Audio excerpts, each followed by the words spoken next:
Farina, right over there. She really is here all on her own.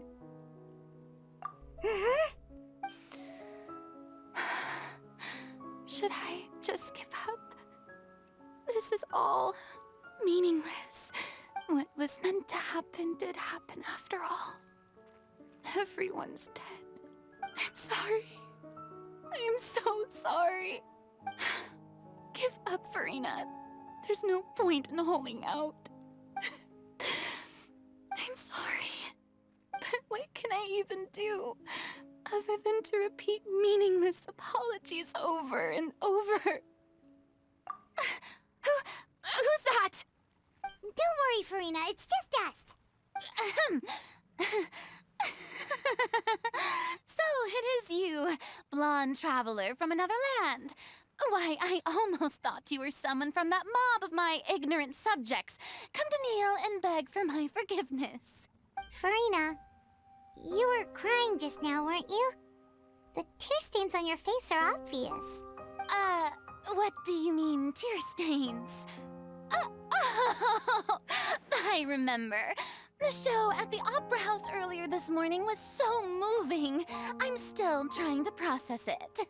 Who did that uncivilized rabble think they were, disturbing my enjoyment of the arts?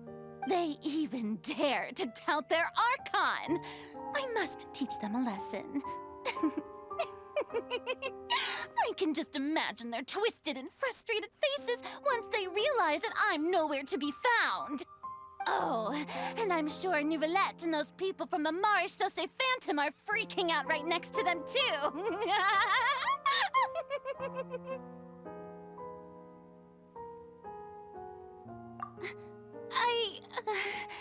Of course not.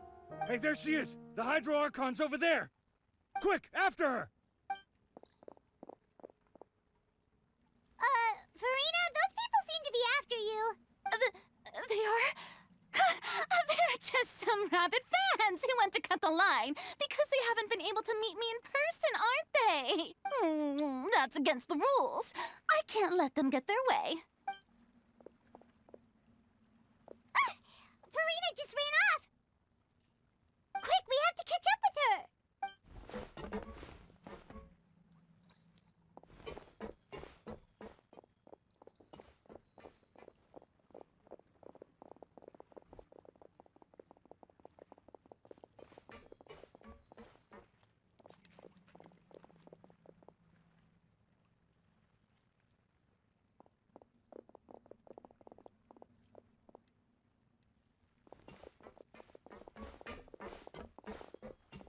This should be the place, right?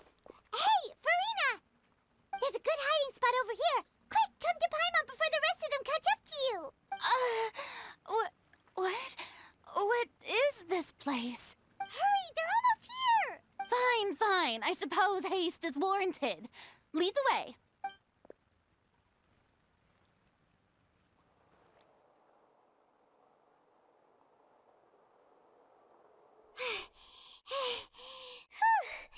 Paimon's exhausted.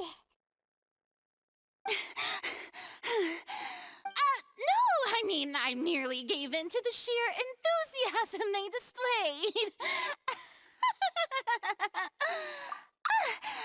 You're right. Yep, that's a good girl.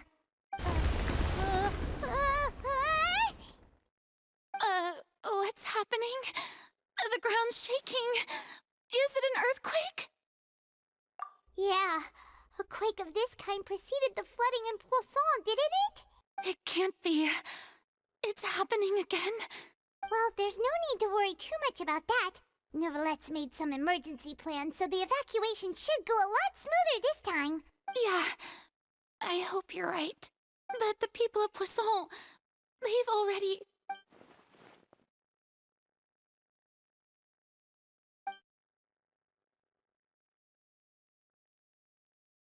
It's true. I've been investigating the prophecy for hundreds of years. I once had informants all over Tevat, searching for clues and feeding information back to me. I've tried all kinds of ways, too, to hold back the sea. Anything to keep the coastline from advancing. But all my efforts proved to be futile in the end. Really, the truth has been clear to me for a very long time. We cannot make an enemy of the divine. No matter what we do, the will of the heavenly principles will have its way, and the prophecy shall be fulfilled. Give up. I do love the sound of that phrase. It would mean finally coming to terms with fate, but also for me to finally be free. Indeed, I've thought about giving up so many times, especially after we almost lost Poisson. Fate is really unreasonable, isn't it? It has no heart and obeys no rules. The prophecy has only just started to come true, and so many people have already lost their lives. But just now, it all became clear to me. I still don't have the right to come to terms with fate on behalf of everyone else. As long as the final moment hasn't come, it's still not too late. Don't worry. I will keep hope alive for everyone until the very end. Well, that's enough for now. I got the impulse to play the stricken maiden, but honestly, considering my rank and station, that wasn't a good fit at all. Don't take any of what I just said seriously. How could I possibly let Fontaine fall to the whims of trivial prophecy? Come on! Paimon could have sworn you were actually being honest just now.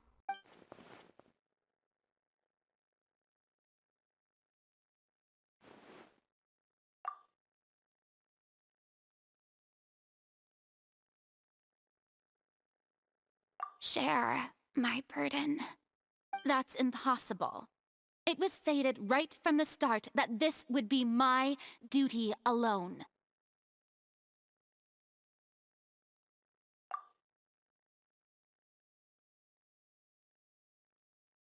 A witness. Yes, I've heard that you came to Tevat from beyond the stars, yes. In other words, you never belonged here. And if Tevat is, in its entirety, a show on a stage, then you're just a spectator, aren't you? If that's the case...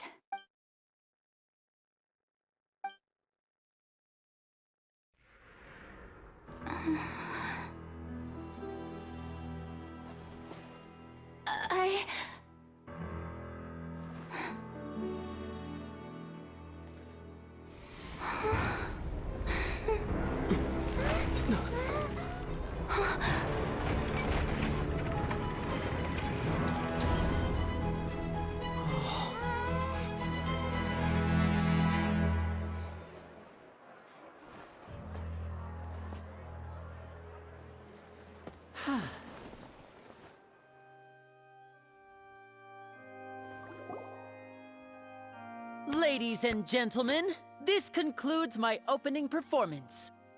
Now, without further ado, we may proceed to the trial of our god. So this is what it is.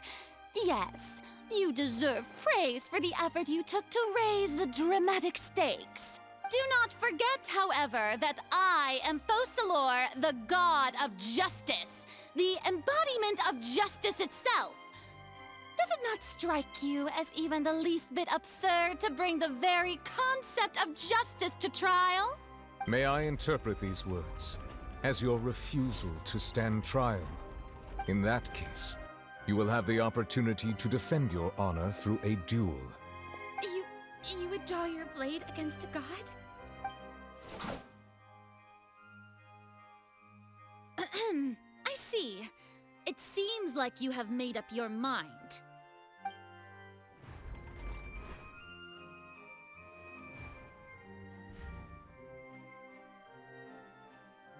Paimon can't believe it. She just surrendered. What the heck is going on? Did I just see an Archon surrender to a human? Wow, how utterly humiliating. Lady Farina, What is the meaning of this? Shh.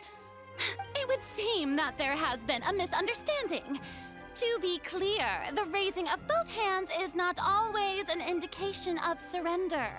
Looking for excuses again, huh? I raised my hands just now to indicate my acceptance of the trial. No duel shall be necessary. I will admit that I've been running away for a long time. I'm sorry, everyone. I was unable to protect the people of Poisson. It is my duty to stand trial for my crimes. You are not the only ones to be disappointed in me. I, too, am exceedingly disappointed in myself. But now, it is time for the Hydro Archon to show you her courage and resolve. I, Farina, will use this trial to show the world the true meaning of justice! This time, I will protect you. Applaud and rejoice! One of the most outrageous and fantastical arcs known to the opera epiclese is now unfolding before your eyes. Mark my words, this shall be one of the most exhilarating and brilliant shows ever to grace the stage of Fontaine! The trial of the Hydro Archon, Focalor, will now begin! Woohoo! Oh, now we're making history! Why does it feel like Farina just took over the whole thing? Like, come on! Didn't she just get forced to stand trial for her crimes? Also, even though she's still acting super dramatic, she is taking this seriously this time, right? All right, then. Who will be my opponent in this trial? The court asks the prosecutor to please take the stand. Is that so? Very well. Then please speak, witness of Tivat, my accuser and fated opponent.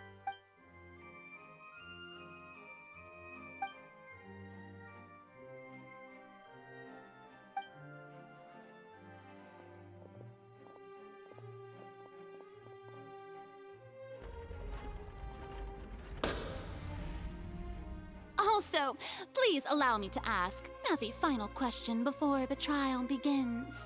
Just how much work did you do to force me onto this stage? Well, we did do a lot of prep after the meeting that day. I can go over the tasks assigned to the Spina di Rosula, since they were rather straightforward and easy. Navia, the president of the Spina di Rosula. Most of the people who participated in the disturbance this morning were my subordinates. They changed into plain clothes and came to the Opera House as regular audience members, waiting for the perfect opportunity to incite insurrection against you. The people's resentment against their Archon has been building as more and more of the prophecy is fulfilled. A spark was all we needed to turn smoldering anger into a flame. Moreover, according to our understanding and analysis of you, when something like that occurred, you would likely flee the scene and head to Poisson by yourself. So, we arranged for a second group to lie in wait there. So, you mean, the ones who scoured the settlement for me were also from the Spina? And their goal was to force you to step into the giant magic box so you may personally participate in the greatest magic performance in all of Fontainian history. That's right. That house was a magic box, rather than someone's residence. As the super ultimate version of the setup that I used when I first performed at the Opera Epiclese, the volume of the box was increased by a whole order of magnitude, and the distance it traversed was the entire gap between Poisson and Areneas. Its cargo, of course, was an Archon instead of a human. My thanks, Farina. Without your help, we could never have pulled off such an extraordinary performance. You're welcome? Of course, this performance was only made possible with Father's support. The House of the Hearth spent a massive amount of labor in Mora to pull this off. We had to select a location, construct the giant magic box, dig a tunnel, and open up a path through the water. It was a lot of work for all of us. So, in other words, The earthquake that we felt within the giant magic box was just a normal tremor from the transportation of the whole house? That's right. It wasn't a sign of another disaster to come. Then, I can guess Nervilette and Cloran's parts. You gathered a crowd, prepared a stage, and made sure that the champion duelist would be immediately ready for a fight. Also that as soon as I appeared on the stage, the trial may commence without a hitch. Am I right? Yes, that is correct. Well, Clorand, I must commend you for your courage. Only the most outstanding champion duelist in all of Fontaine would accept a duel with an Archon without flinching. Thank you.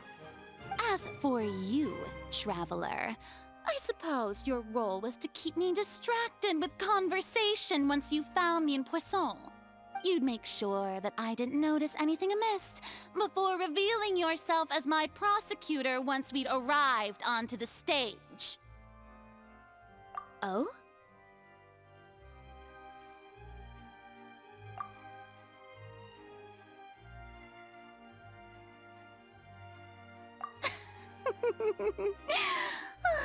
Is that so? Then I suppose I must have missed my final chance. It's fine. It matters not. What's done is done. The stage is already set, so there's no reason to disappoint the audience. Let's see this trial through to the very end.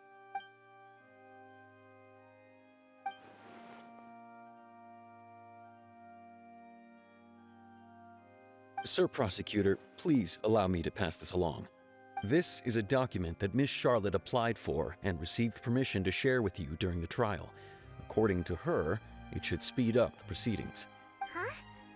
Charlotte wanted to give us something? Oh, so she's here too! Hey, Charlotte! Oh, let Paimon see. Isn't this the exclusive interview that she did with us before? So she's already finished it, huh? Wait. Then that means this document is a perfect timeline of everything that's happened ever since we stepped foot in Fontaine! So in other words, we can refer to this anthology of evidence every time we want to use something from our journey as evidence for an argument! Let's quickly confirm the information in it. Just think of it as a refresher, alright? You defeated the Hydro Archon in the very first duels you took part in at the Opera House. That's one for the history books, all right.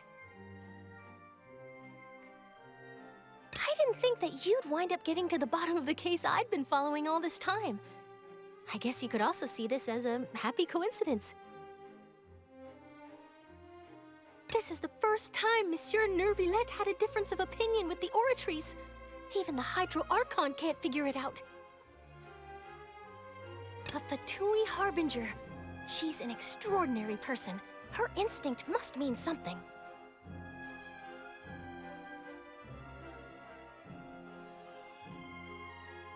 The fortress of Meripede was almost destroyed in a single day. That I didn't witness that scene personally will always be a source of professional regret, I think. According to Monsieur Nervilette, both Child and that whale should have been in the primordial sea at that time. I nearly lost my awesome friend Navia. To be honest, that still gives me shivers. The words of someone as extraordinary as a witch can probably only be truly understood when something surreal happens to you.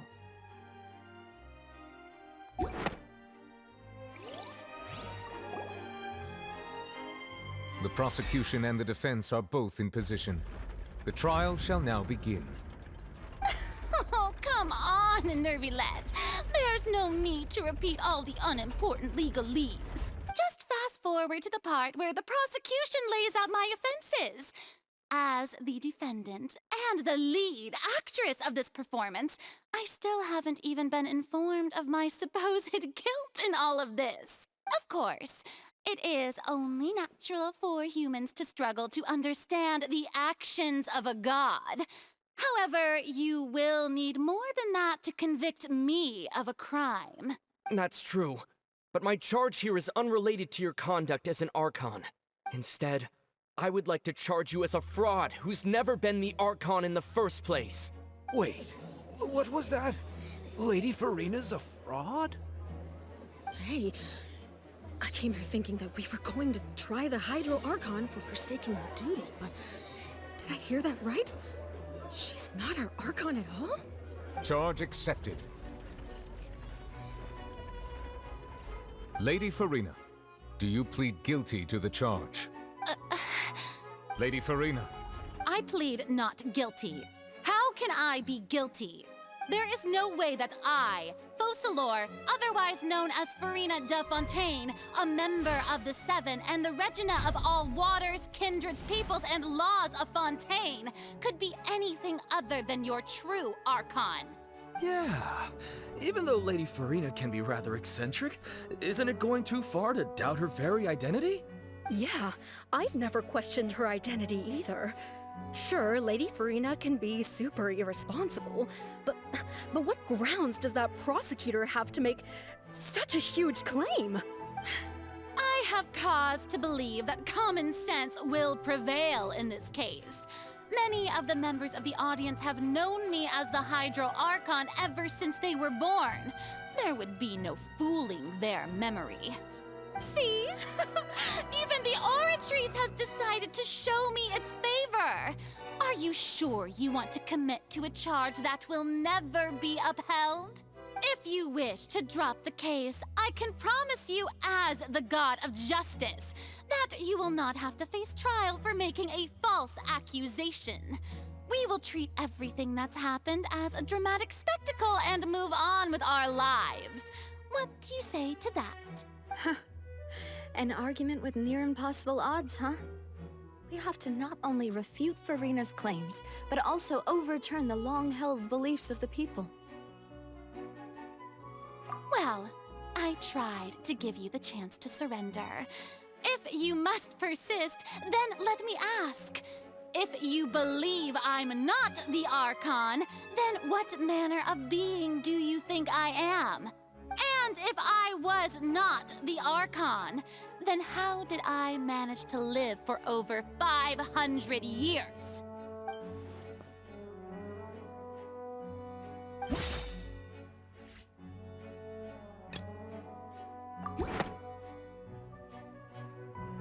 First of all, you may be a member of another long-lived race, which would allow you to naturally possess an extended lifespan. And second of all, even if that wasn't the case, there could be other ways to extend your life. Who gave you that idea? Was it the knave? You'd sink so low as to use a harbinger's words against me. A curse? I once thought it possible that the aura of an Archon might naturally resemble a type of curse. But in light of this claim, perhaps what I sensed was not your divinity, but a curse after all. You sensed it too, huh, Nervalet? Lady Farina is actually a human? Well, it is true that it's extremely difficult to tell humans and gods apart just by looking at them. It's not impossible.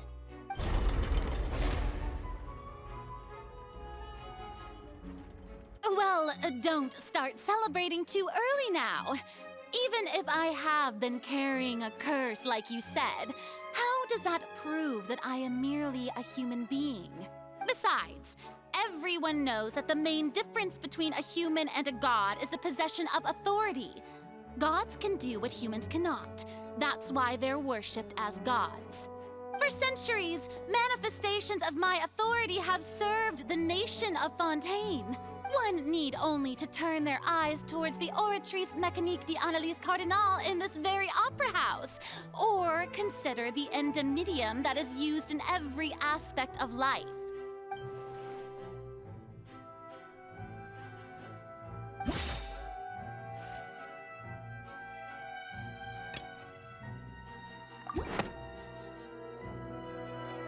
You tried to reference the Oratrice, but weren't you as confused as all the rest of us when the Oratrice declared Child to be guilty without any proof? Otherwise, You should have come up with a good explanation for that by now. Didn't I make myself clear at the time? The decisions of the gods are naturally difficult for humans to comprehend. There is no need to provide an explanation. Lady Farina, I believe a reminder of your current circumstances is in order. While the court is in session, the principles of justice and the law must come before all else. While you are an Archon, you are also first and foremost the defendant in this trial. You will prove yourself unable to defend against the prosecution's charges if you continue to withhold vital information against the rules of the court. I never thought you'd use that kind of rhetoric against me. That was no trick of rhetoric, Lady Farina. I've merely reiterated the rules of the court. Rules that all should respect and follow. So, you neither knew why Child was declared guilty, nor did you understand the structure and operations of the Oratrice. Instead of having been created by you, the manifestations of authority you mentioned have been made by the real Hydro Archon, haven't they? The real Hydro Archon? Well, now you're really losing me. It is true that I did not know why the Oratrice gave out a guilty verdict that day. But the Oratrice handed out that verdict unilaterally, and it has been operating independently ever since it was first created. You can't argue that just because a divine creation is flawed, that the god behind it must also be no god at all. She's still throwing out all kinds of excuses. Seems like she's confident that we won't be able to produce proof that she has no power over the Oratrice. My power as an Archon. There are many ordinary citizens in the audience. How can I just carelessly demonstrate the formidable power of an Archon? If that poses a concern, I'm prepared to extend my protection to the audience. You don't need to go that far.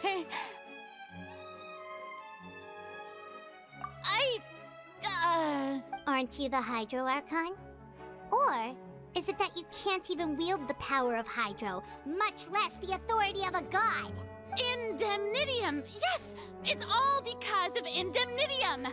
All Archons derive their power from the faith of the people, and I've converted the people's faith in justice into Indemnitium! Thus did I give up all of my divine power to provide everyone with energy for their daily lives. Have you ever seen a more magnanimous god? Isn't that a huge stretch? Yeah, no matter how generous an Archon can be, how could they give up all their power? Can a god with no power even still be called a god? It seems like nobody's buying Farina's excuse. Hey, come now, everyone. Please don't stare at me as if I was a liar. I'm still the same Farina you knew, right? The one that you loved. Shouldn't you want to believe in me? Please? You've got to believe me. If what the prosecutor said is true, she really has committed a grave offense. Did she deceive all of us? And all of our parents and grandparents too? And then all of our ancestors? Ever since they were born? Enough! That's enough. Tell me then, if I'm not the real Hydro Archon, then who is? If you have no evidence of another Hydro Archon's existence, nor can you find anyone who can back up their claim to be such, then what grounds have you to say that I'm not actually the real deal? Wow, she came up with yet another argument. How can we refute her now? Seems like she really doesn't want to give up.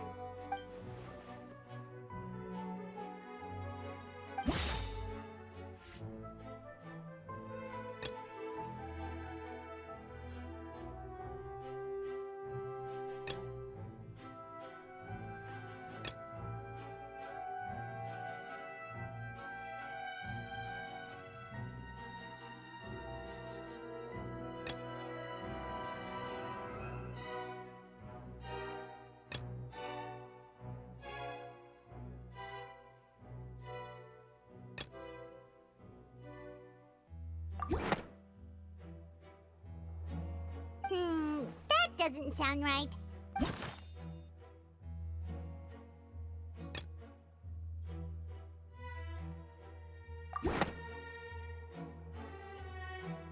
It has been established that all Fontainians can dissolve in water from the primordial sea. And that means... Since you insist on claiming to be a god and not a human, then there's a method that you can use right here and now to eliminate all suspicions of you being the latter. Miss Navia, please apply to serve as a temporary attorney for the prosecution before addressing the court. Though you act in partnership with the prosecutor, you must still adhere to proper procedure. Super sorry, Monsieur Chief Justice.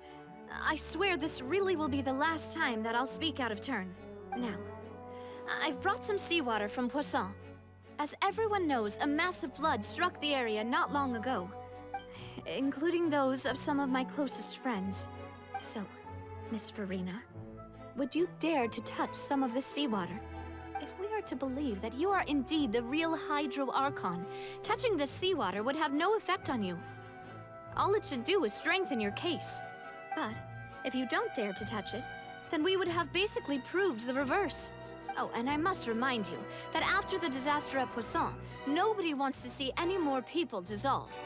I do hope you'll act prudently and choose the simpler path of admitting guilt. Navia from the Spina di Rasula. The Spina has governed Poisson for many years. I guess her suggestion is valid. If Lady Farina is indeed just a human, she's probably Fontainian like all the rest of us. Would she really dare to try?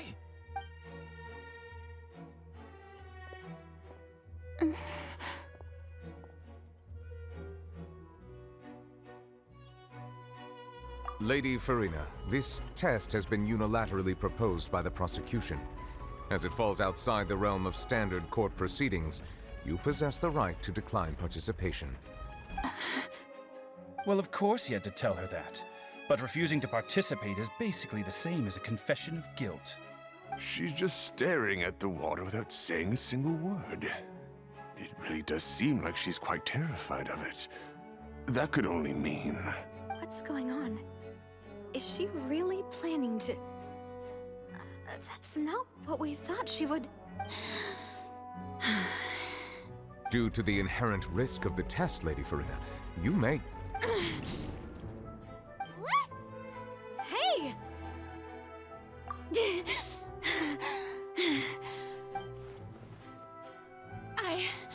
I'm fine! Look at me, everyone! My hand is still here! I haven't been dissolved! Will you believe me now? I really am your Archon! I'm nothing like a normal human who would fall apart as soon as they touch this water! Really? Was this not the most obvious thing in the world? Miss Siegewin? If you're present, Miss Siegewin, please come forward and attend to the defendant. Siegewin? Don't be nervous. It'll just take a few seconds. Let me see. That should be enough. Please announce the results of your evaluation to the court, Miss Siegewin. As everyone doubtlessly saw, Miss Farina was displaying symptoms of hyperventilation and flushed skin. These indicate that she was experiencing the adverse effects of exposure to primordial seawater. The extent to which she was affected is the same as other humans when exposed to primordial seawater of a similar concentration. Thank you, Miss Siegewin. Lady Farina, you may return to the defendant's stand. Oh wait, what did she just say? I didn't get dissolved! Shouldn't that be enough to prove my innocence?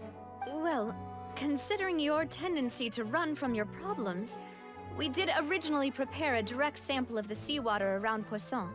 However, after extensive discussion, we exchanged it for a sample that is not concentrated enough to dissolve an actual human. After all, on the off chance that something entirely unexpected might occur, we don't want anyone else to lose their life to the sea.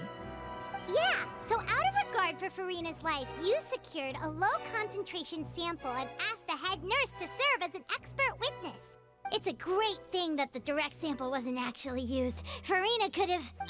I can't believe... You...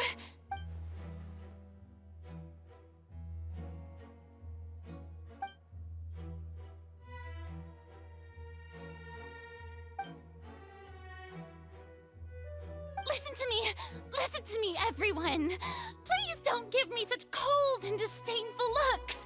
What happened just now didn't prove a single thing! Think about it! How can you conclusively prove that an Archon can't also be affected by the primordial seawater? Also, if I was really just a human, why would I dare to just put my hand in that kind of water?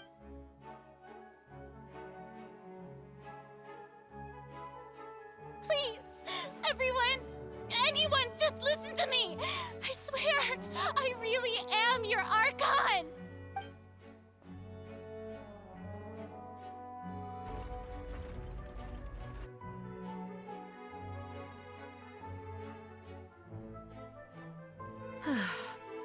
I don't think anything she says at this point will sway anyone.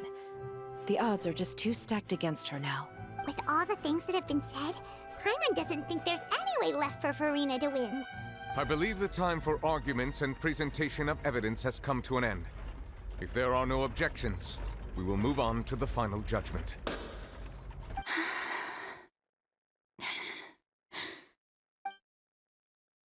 I don't think anything she says at this point will sway anyone. She's too stacked against her now.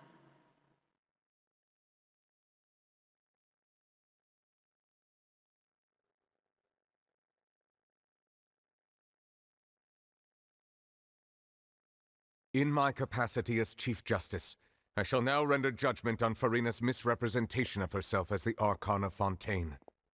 As a human who knowingly deceived her fellow citizens, Furina is guilty.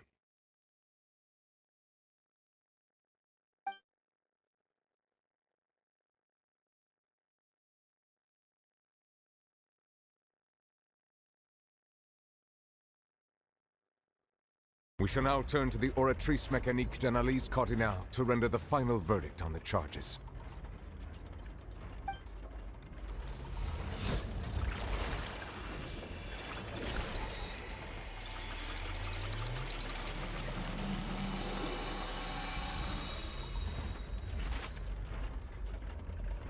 According to the judgment of the Oratrice Mécanique d'Analyse Cardinale, Furina is... Well, what's wrong? What's the Oratrice's verdict? No, the Oratrice also displays a guilty verdict. Isn't that correct then? However, the exact wording of the verdict is thus: the Hydro Archon, guilty, to be punished via the death sentence. The death sentence? That's actually one of the available sentences? I've always thought that it was just a myth. The one and only time the death sentence has been handed out at the court, and it's been given to the very person we've worshipped as the god of justice? What an unexpected twist. Furina's been sentenced to death by the Oratrice? We just wanted to use the trial to show her the seriousness of things so she'd tell us the truth. How did things escalate this quickly? This outcome is indeed quite strange. According to Fontaine's current definitions of justice, as well as its recommendations for criminal sentences, is this sentence really appropriate for the crimes that have been committed? Yeah! Even Fauché wasn't sentenced to death by the Oratrice. You know, the real evil mastermind behind the serial disappearances case. Indeed. Not only is Furina's sentence overly excessive, the very point of our trial today was also to prove that Furina has never been the Hydro Archon in the first place. But now, the Oratrice seems to have deliberately invoked the title of the Hydro Archon. What does this mean?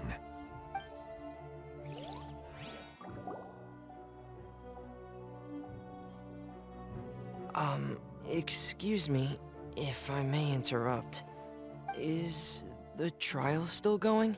Fremine! Huh, you finally made it. I assume this means you've completed your mission? Mm-hmm. Any mission Father assigns to me will always be top priority. Is that the first prophecy slate? Huh. So the knave privately arranged for Fremine to try and find the missing slate. I looked everywhere, and finally found it at the bottom of the sea. It took me a long time to get around some dangerous stretches of water. But has the trial already concluded? Then doesn't that mean I've come too late? Oh no. Father will be disappointed in me. Thank you for your hard work, Mr. Fremine. Please allow me to review the record left on the slate. Traveler, I believe that you have already seen the other existing slates, and would like you to come here and confirm their contents. Huh? So what do you see? What is it?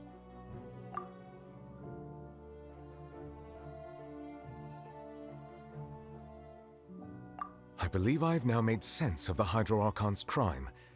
It has to do with Fontaine's lost history. Huh? Isn't the Hydro Archon just guilty of deceiving her people? Oh, wait, no, that's Farina, and we've already proven that she's not the Hydro Archon.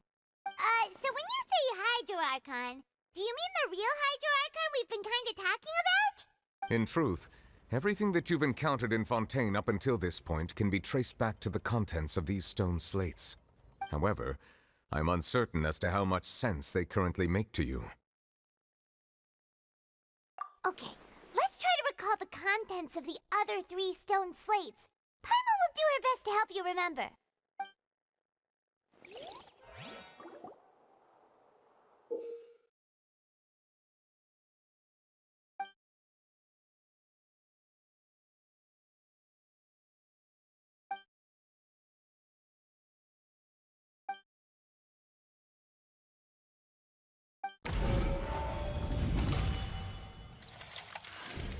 The first stone slate describes what you just said.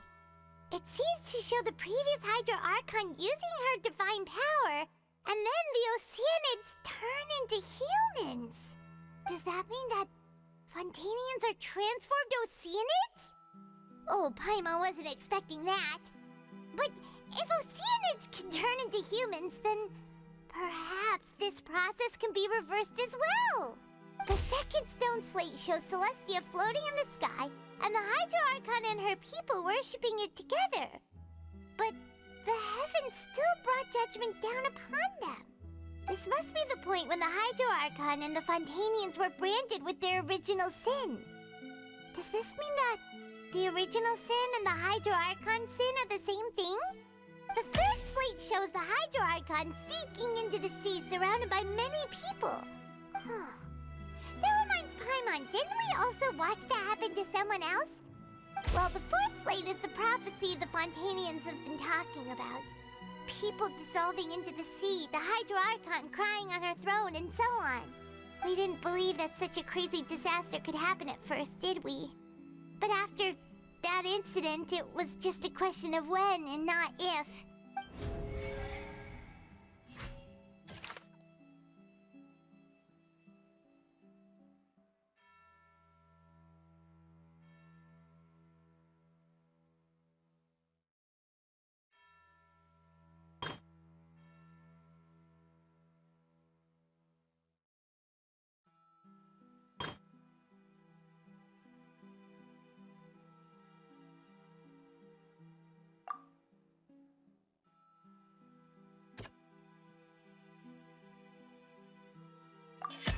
It's not as simple as falling into the sea. The stone slates show the people gathered around the Hydro Archon in the sea.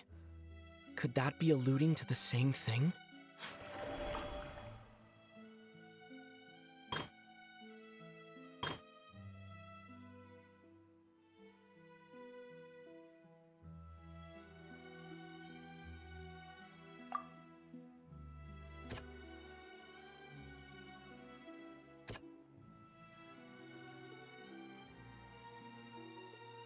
That doesn't sound quite...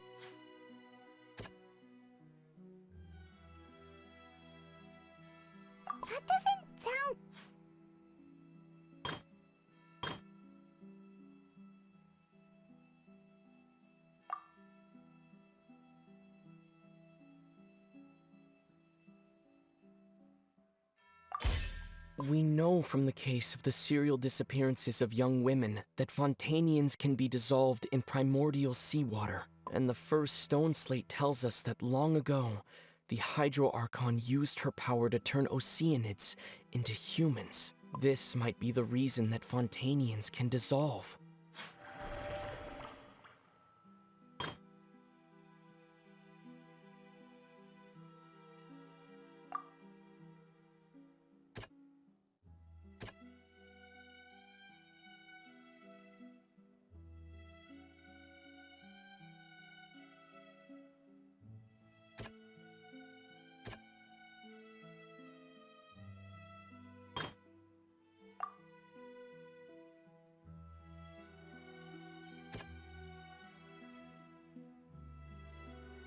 That doesn't sound...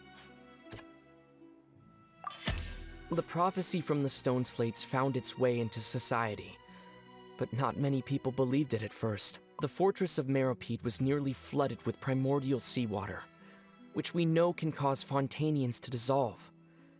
It seems increasingly likely that the prophecy may come true. If we hadn't dealt with it in time, things could have gone very badly.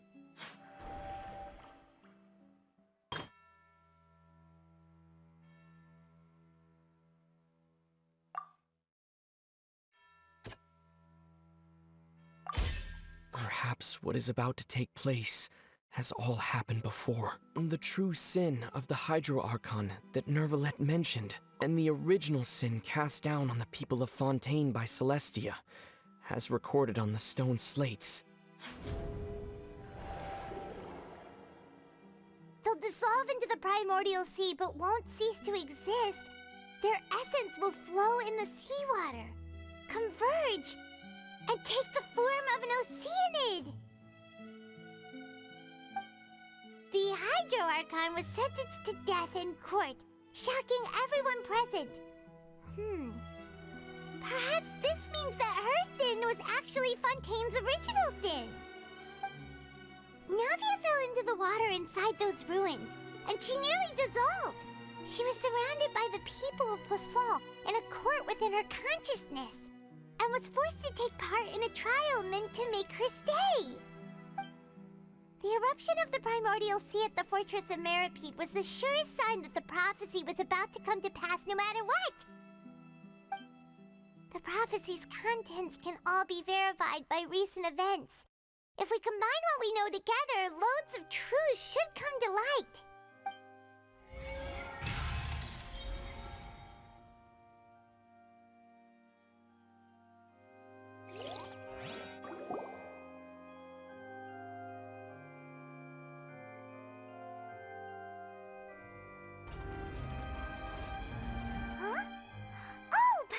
It now, so that's how you can make sense of it.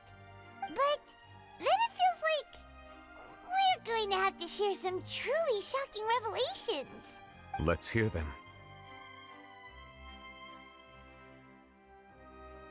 Incredible. Linny, did you hear that? We're not real humans. All Fontainians were originally created by the late previous Hydro Archon, with Oceanids as their basis. The evidence for that can be found in how only Fontainians could dissolve in primordial seawater, and how all the girls Vacher dissolved were also turned into Oceanids. Oh, and according to Navia, when she was about to get dissolved, she also saw everyone gathered around for a trial, all of them in the shape of Oceanids. Indeed. Yeah, and it follows from the content of the first slate that she probably angered Celestia by creating humans without prior permission. That could also explain why the Oratrice judged the Hydro Archon to be guilty. It's to account for that ancient sin. The Hydro Archon's true sin was creating us? And yet, after many hundreds of years, the Hydro Archon's creations have turned around to try to judge the Archon within the Opera Epiclese. The twists of history are often the most unexpected of all. Yeah, isn't the image here just like when Navia fell into the sea? So wouldn't it be trying to show the image of the Hydro Archon also falling into the sea once the prophecy has been fulfilled in the fourth slate? In the end, the people will all be dissolved into the waters, and only the Hydro Archon will remain weeping on her throne. Only then will the sins of the people of Fontaine be washed away. Did Paimon get all that right? You've made some keen deductions. I must say, given how much you still don't know, it is impressive that you've already managed to connect so many pieces of the truth. However, while you were able to decode all the information on the slates, they've also been etched with an additional layer of hidden information using a different power source. When we were at the ruins, I tried to decipher the hidden information recorded in the slates. But since we only had 3 slates at the time, I was unable to come to a full conclusion. Now that the slate collection is complete, I shall make another attempt to decipher the narrative recorded within. If everything goes well, we should finally be informed of the unadulterated truth.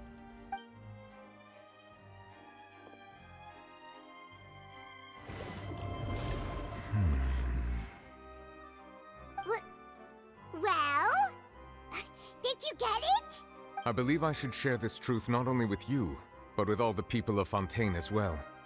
I will try to briefly summarize it for you. Your hypotheses regarding the origin of Fontainians and the sin of the Hydro Archon were both correct. In the Fontaine of old, the previous Hydro Archon sensed the yearning of her Oceanid familiars for life on land.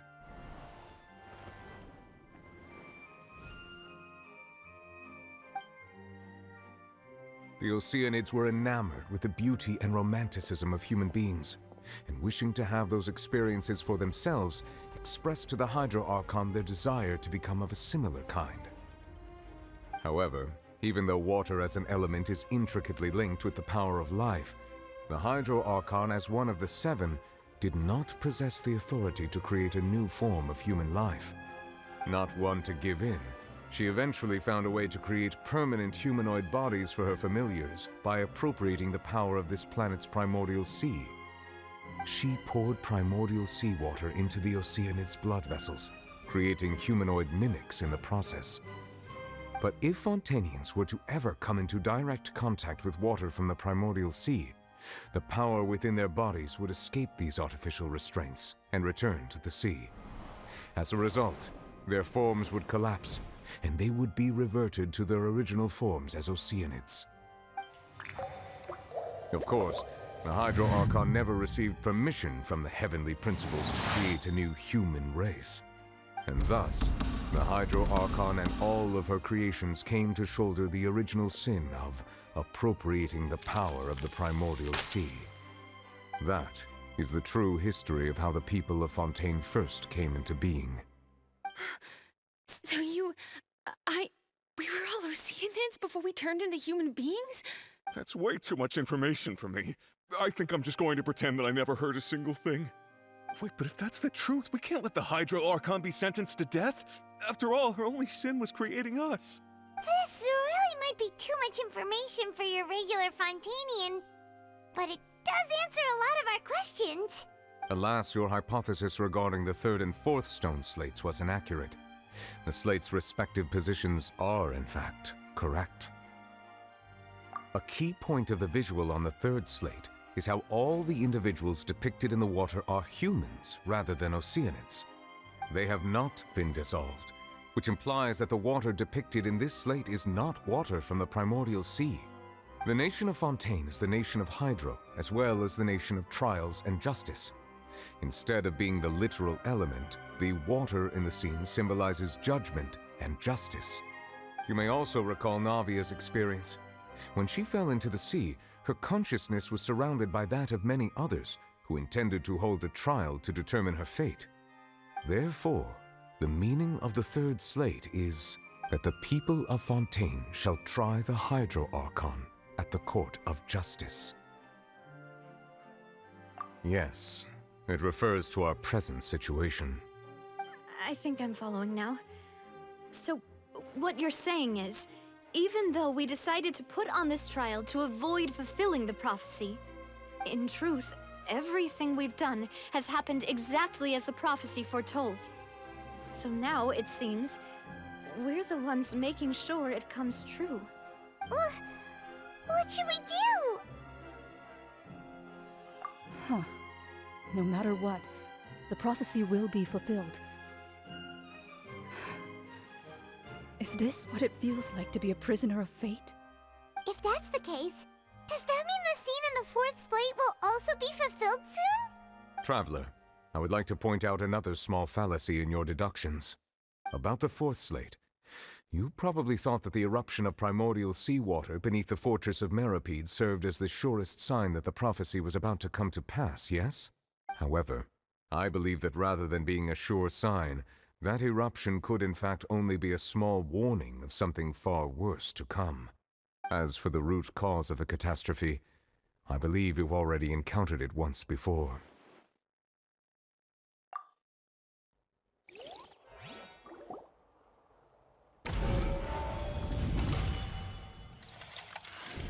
This eruption was just a small warning of the things to come. We must find the root cause of the disaster.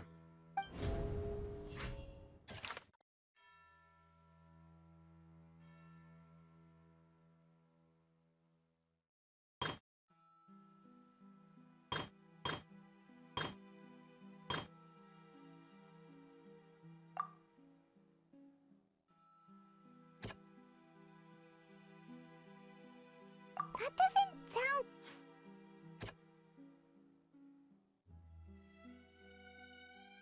That doesn't sound...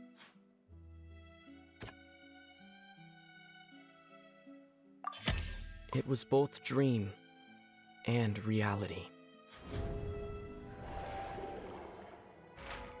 If we're talking about a true culprit, that could only be that thing inside the primordial sea, right? The truth, the original sin, the trial, and the root cause of the disaster.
That was way too close! How did that thing just burst into the opera house? Wait, was that the huge whale you saw in your dream? So we've met it at last. I understand very well why it has chosen to make an appearance here. That whale does not belong to Tevat. It is a monster that has traversed the stars, weeping all the while. It has been greedily consuming the energy from the planet's primordial sea, using it to grow. That is the main cause for the rising sea levels. And once it has finished consuming all of the energy contained within the sea, its next step will be... You said that when the Hydro Archon first created Fontainians out of Oceanids, she filled their blood vessels with primordial seawater. Precisely. That whale finds the blood of Fontainians nigh impossible to resist. Therefore, When it left the Primordial Sea, it decided to make its next stop a packed opera house full of food. Food in the form of Fontainians. We just barely managed to push it back, right? In that case, won't it come back to target the people again once it's managed to recover its strength? That is correct. Indeed, it is more accurate to say that we should thank that Harbinger for buying us some time. Without him, the whale would have likely come onto land far sooner. From the way he looked, he must have been fighting the creature for quite a long time. That battle maniac. We've always known that he had a special connection with that whale, but we definitely didn't expect it to help us out like this. Anyway, now that we know that this whale is the actual cause of the disaster recorded in the prophecy, all we need to do to stop the prophecy would be to find a way to beat it up, right? It is too late. It had already absorbed too much of the Primordial Sea's energy before we could notice it. At this point, it has become practically integrated with the sea itself. Even if the entirety of Tevat were to be destroyed, it could still survive and swim off towards some other world. That's not something I will accept. We've already done everything we can, and we even found the true culprit. We've come so far. You can't just tell me that the last hurdle is some impossible foe. That's just not fair. Indeed, that's not how a grand performance should end. I'll fight it to the end, no matter what. So the prophecy will be fulfilled no matter what, huh?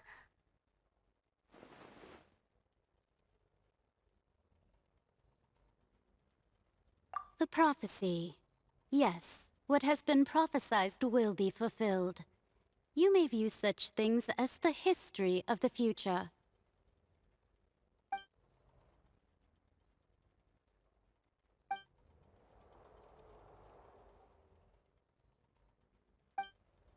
Just as prophecies are usually only the future as seen from the perspectives of the gods, could things be happening in hidden corners where the gods' gaze does not fall? Ultimately, fate shall serve as your only guide, no matter what will happen in Tevat's future. All you need to do is to play your part.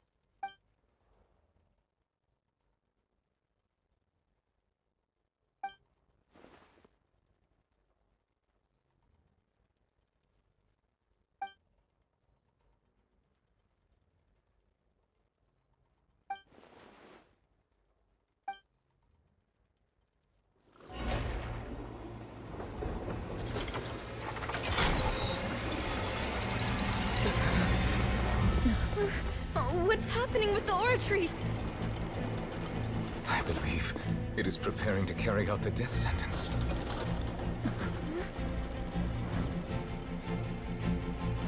Farina!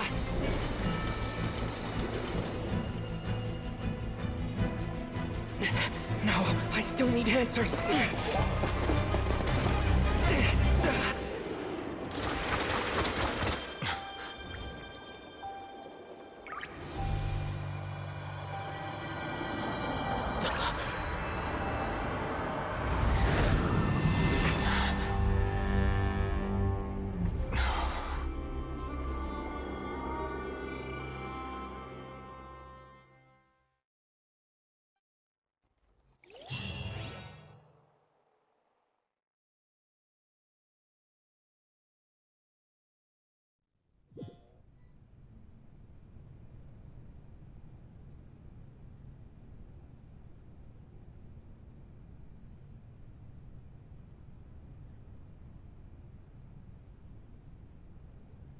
You...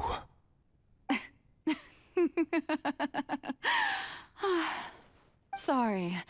That shocked expression on your face is just too amusing. I couldn't help myself. You are not Farina. Who are you? Ah, the sweet sound of bewilderment. Marvelous. A sure sign that my attempt to deceive everyone was a resounding success. But to answer your question, I am Focalor. You know, the god. Focalor? Why did you deceive us? Oh, that wasn't my goal, of course. Goodness, no. But I had to fool everyone else too, if I was to stand any chance of deceiving the heavenly principles. Deceiving the heavenly principles? It's all because of that pernicious prophecy. Dreadful, wasn't it? Everyone doomed to dissolve. Fontaine condemned to be flooded. One was not amused. In fact, one was positively bemused when that problem was thrust upon me by my dearest predecessor. That's the former Hydro Archon Egeria for the uninitiated. It hardly gets more disastrous than a preordained national catastrophe, now does it? She knew full well that the prophecy would surely come to pass. And as one of the seven, she also knew full well that one defies the heavenly principles at one's peril. So yes, as you have no doubt surmised, it was a rather impossible situation that I found myself in. I spent a terribly long time mulling it over, alone on the ocean floor. And I was almost growing barnacles by the time I finally realized there was only one possible solution to this confounding conundrum. I had to outwit the heavenly principles, allow the prophecy to be fulfilled, ostensibly at least, while saving everyone at the same time. I'm a genius, I know. I can only assume that's why Egeria chose me as her successor. Although, looking back now, it was hardly the inheritance one dreams of. Between the task of saving the nation, the quotidian duties of the Hydro Archon, and not to mention the original sin of creating a new race of humans, I dare say she left me quite a colossal mess to clean up. But one can only play the hand one is dealt. I did not choose this, any more than I chose to be one of her Oceanid familiars. So you were also once one of the Oceanids, transformed into a human by Egeria's hand? Yes, I was. I always dreamed of becoming human. And I still do, even now. In my eyes, to be human is to be part of the greatest opera ever known. After becoming a god, I separated my divinity from my body and spirit, leaving behind only a self that was as naive and bewildered as my past self on her first day as a human being. The me you see before you now is that divinity. And the human counterpart I left behind, I named Farina. She could feel joy, sorrow, and everything in between. She could be as vain and conceited, or as meek and vulnerable as she wished. Her strengths were of a kind only a human could possess, as were her shortcomings. But in my eyes, Farina's humanity was what made her perfect. She was perfectly human in every way. The person I always wanted to be. Anyway, so then I cursed her. All part of the plan, of course. The plan to deceive the heavenly principles. Do you still remember the final scene of the prophecy? The Hydro Archon, alone, weeping on her throne. In order that the prophecy might appear fulfilled, I invited Farina to be an actress, to play the part of the Hydro Archon in the prophecy. Under the curse I placed on her, so long as I, Focalor's divinity, continued to exist, she could not die. But nor was she free to live her life in the pursuit of happiness. Instead, she was forced to take the stage in the opera house, to embrace the role of leading lady, to forever play the part of the god from the prophecy, all to create a deceitful appearance of that prophecy coming to pass. I suppose now you probably understand why your court is called the Opera Epiclese. But Farina is only human, isn't she? Even though she has had a long life, Her mind is no stronger than that of any other ordinary human being. I cannot begin to fathom what she has had to endure. It must have been torture for her. It has indeed. And although she is, in a sense, me in human form, I most definitely owe her an apology for it. It's been 500 years, and all along, she's been playing her part in the most unimaginably long, unbearably lonely, and agonizingly painful opera of all time.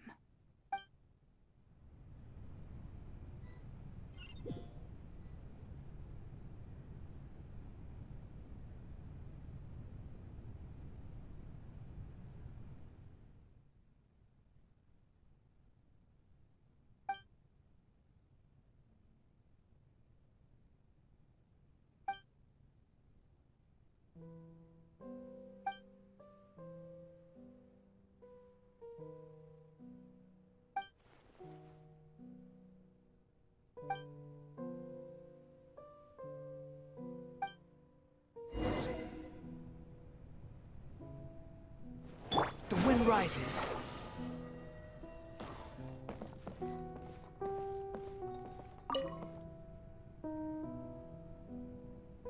Oh? Who permitted you to come onto this stage? Now, I understand your admiration for my august self, but I must ask you to keep to the rules. All right. It is not my intent to reprimand you. There is no need to state your name. Just be off with you. Do not distract me from my performance. Oh, do not jest. Can you not feel it? I am Focalor. The eyes of countless Fontainians are upon me. I must, at all times, display the utmost elegance and nobility.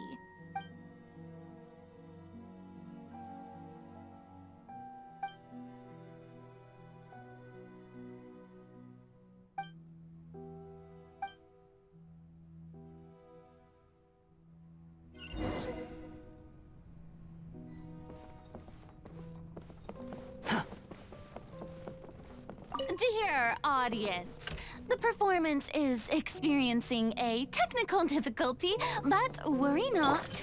The guards shall resolve it soon.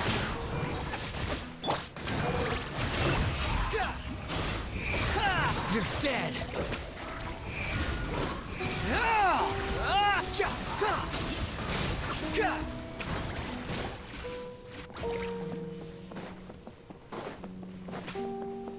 Hey, what gives?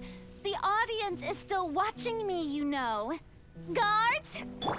Wait, where are the guards? Guards! Wretched vermin. How amusing.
Farina.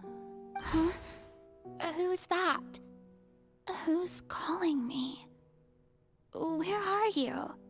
Be not nervous. Be not afraid.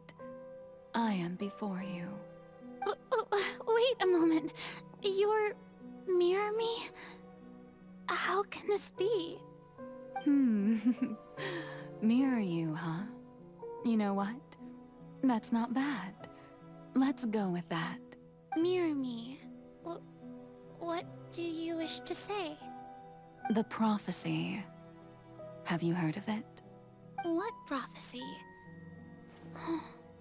Wait. I know. I think.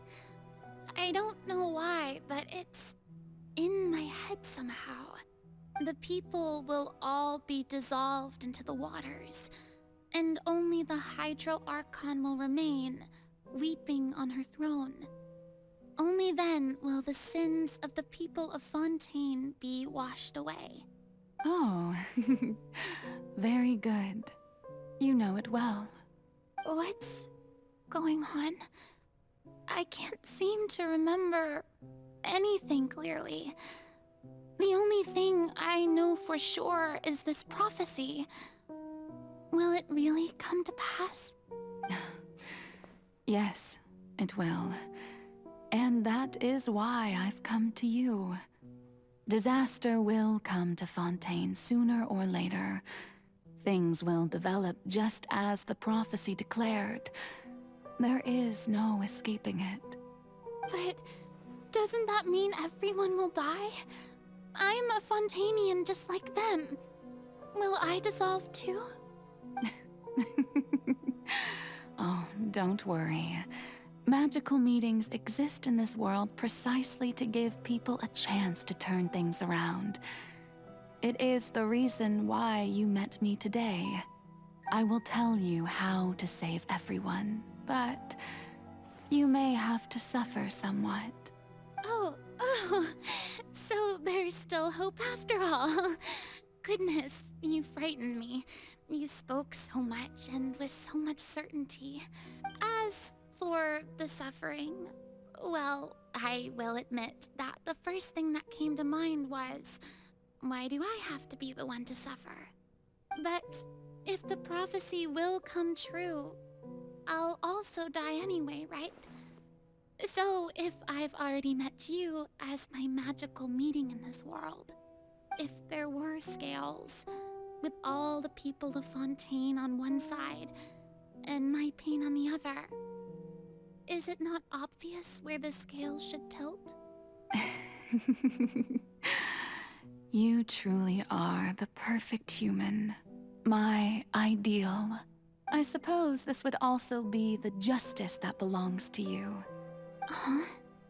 Don't worry, it's nothing. Listen well. Fontaine has just lost its Hydro Archon. I need you to play a role. That of the new Archon. Play as a god? That's right. You must begin a never-ending masquerade. You must never let anyone suspect your identity. If you can keep it up, then I shall have my way of defying this prophecy. But should your identity be revealed, then all hope will be lost. But how will I do this? A human assuming the role of a god without being exposed. Don't worry. What you must do is not to turn yourself into a real god. You simply need to play the role of a god as humans imagine them to be. Being a human yourself, I'm sure you already know what such an entity would be like. Remember, your true challenge will not be pursuing divinity, but contending against humanity. I'm still not sure I understand, but I'll try. I'll try to do this. So, how long am I going to have to play this role? To accomplish this mission, you will have to stay on the stage for many, many years. You will endure and not grow old until your task ends. But I promise you, all will eventually end in a magnificent and dramatic trial, and everyone will be saved. A trial, huh? How exciting. I'll be looking forward to it.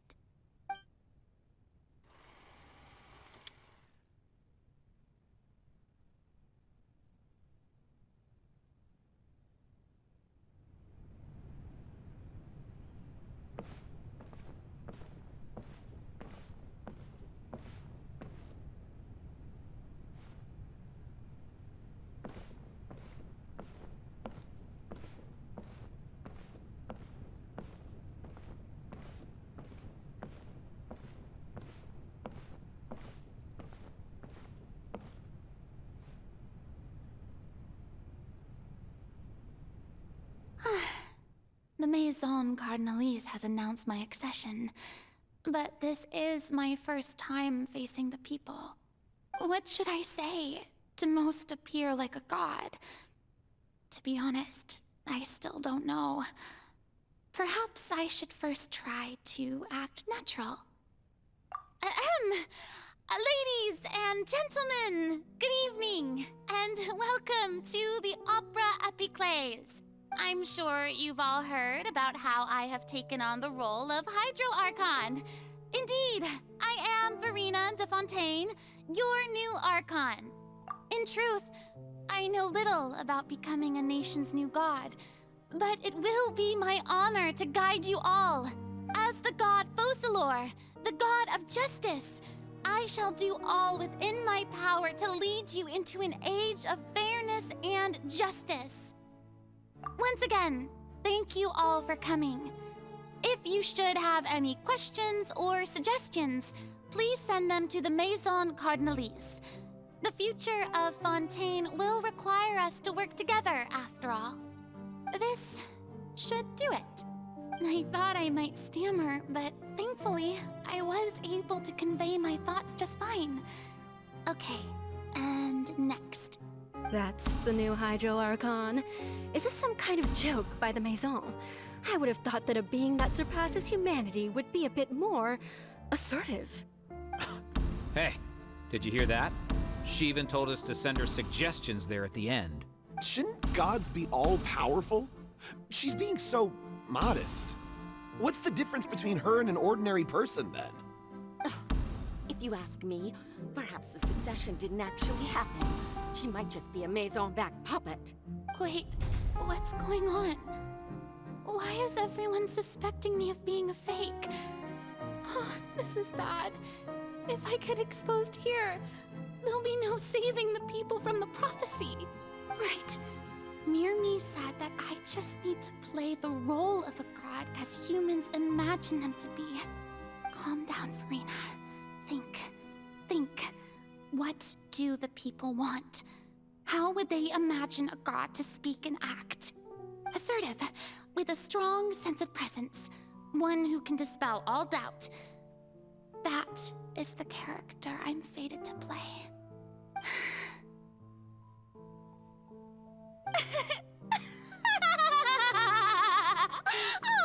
Oh, very good, my people.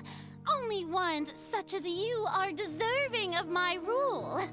Now, I was wondering if some weak puppet were to one day come onto the stage and claim ownership of this opera house, would the children of Fontaine follow them? Well, it seems that you would all see right through them. Having passed my test, you are qualified to witness wondrous trials alongside my august self, here in this opera house. You may consider my previous act a door gift of sorts. I thought it was a debut that suited the atmosphere. Now then, let us be reintroduced. Ah, so that was just a performance. How could I have forgotten that we were inside an opera house? Her personality. It's quite shocking, to be honest, but I suppose it's a better look than before. Such a fascinating and bold deity. How wonderful! Our future may yet be bright after all. It seems I've turned them around. Best follow this flow and restart my accession speech. My dear people, whether you acknowledge me or not, whether you trust me or nay, I say to you, Keep faith in your ardor for justice. We have heard it said that this nation's sins can no longer be washed away. Well, I say that justice is most fragrant when it blooms amid sin. The scales of justice should not weigh heavy in the hands of its God. On one side, it must carry fairness and justice. And on the other, praise and applause. May law be the prayer on our lips. May judgment be our worship. Let us light the fires and drink to the future of Fontaine. There is no trouble in this world that justice cannot solve. All that is needed is for you, my people, to believe in it, heart and soul. So long as I, the Archon Focalor, stand within the Opera Epiclese, so long as I stand before the Oratrice, I shall even judge the gods of this world!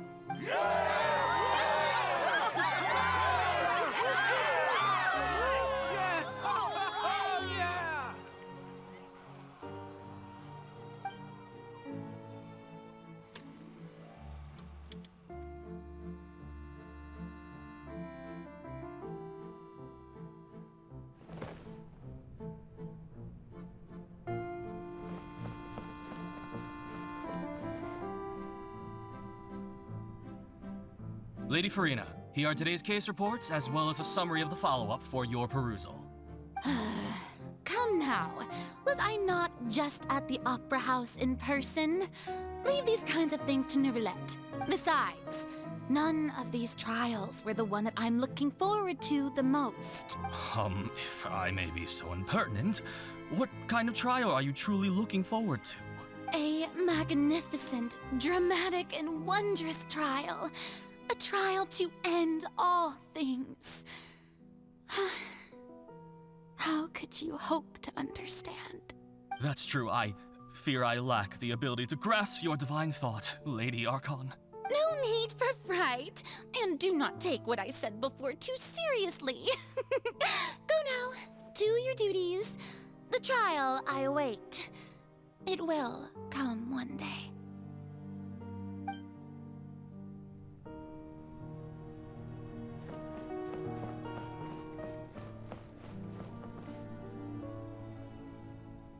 Lady Farina, I don't know what to say.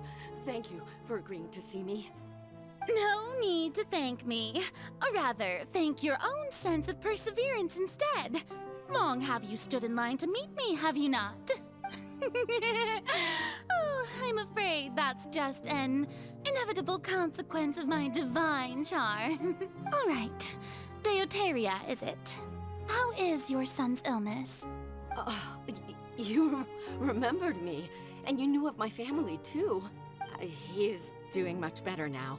In fact, he is far more of an ardent believer than I. He was the one who forced me to seek an audience with you, and to bring your words back to him. Oh, good. Very good. If this should happen again in the future, please do not hesitate to come and tell me. Going down to citizens' homes every so often, while not usual practice, should serve as a fine change of pace. You're such a gentle and wise god.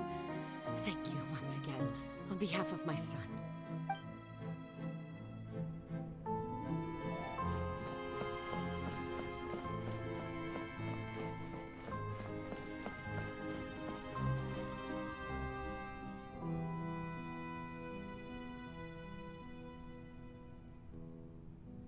Lady Farina, here are the latest hydrological reports. As for the specific parameters you asked to take note of, I'm afraid things still don't look good. I see. It's as I thought, then. As your god, I did already expect this, but I wanted to see how far your human wisdom would allow you to analyze it. All manner of signs indicate that the prophecy will still come to pass. Forget it. That's not something you need to worry about right now. Well, as I understand it, the Fontaine Research Institute is also trying to find a way to counter the rising water levels. Really? Have they found anything? I'm afraid that they haven't found any effective solution thus far. Oh, is that so? Well, no wonder. This issue has reached the realm of the gods, after all. Still, their spirit is praiseworthy.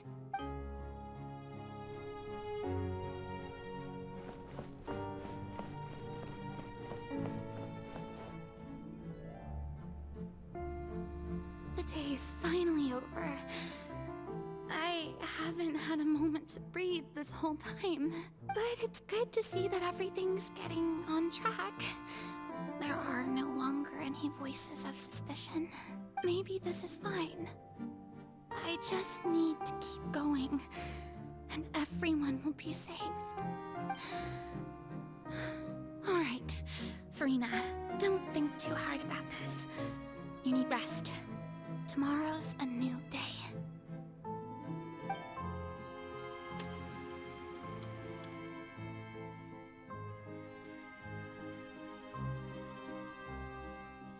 Lady Farina, here are the new trial reports for the latest cases, as well as a summary of the follow-up.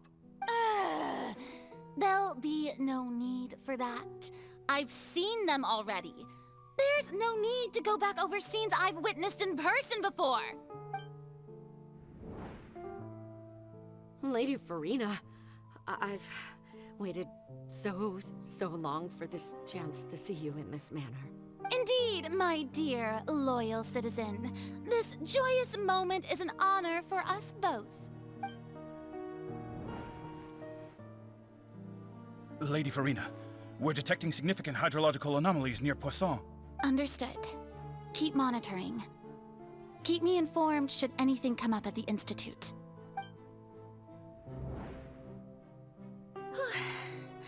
I don't think I let anything slip today. I must show the people that there is nothing to worry about. I just don't know when these days will end. I feel utterly exhausted. Best to rest early today, too.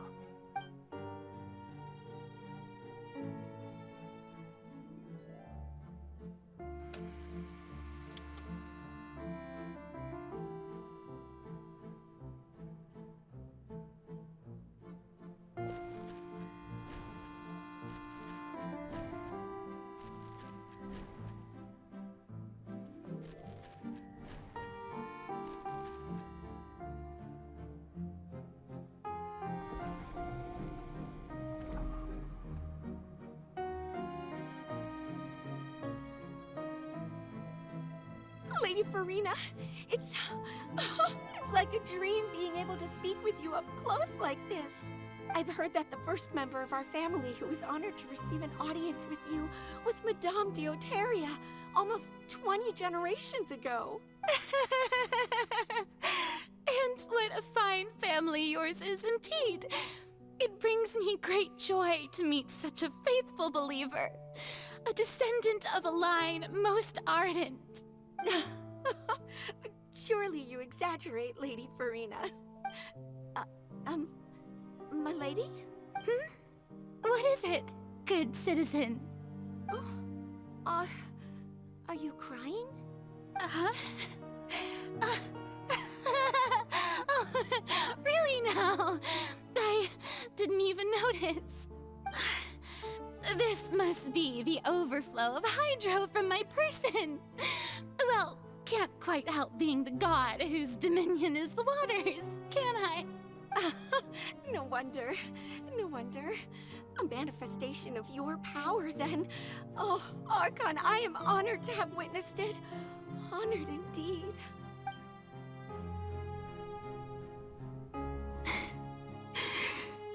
So interminable. So lonely. Just how much longer? Hundreds of years must have passed by now. Perhaps the show must go on for hundreds more. I never imagined that it would hurt so much. Have I reached my limit? No. Perhaps I I reached it long ago. Today I didn't even notice my own tears. I want to tell someone, anyone, about this. But would that not destroy all I've done so far? I've conducted so many investigations across the centuries. But there's not even a sliver of hope that we might break the prophecy. All I can do is keep heart. I must maintain this act. It is the only way to save Fontaine. Please, mirror me. You have to succeed.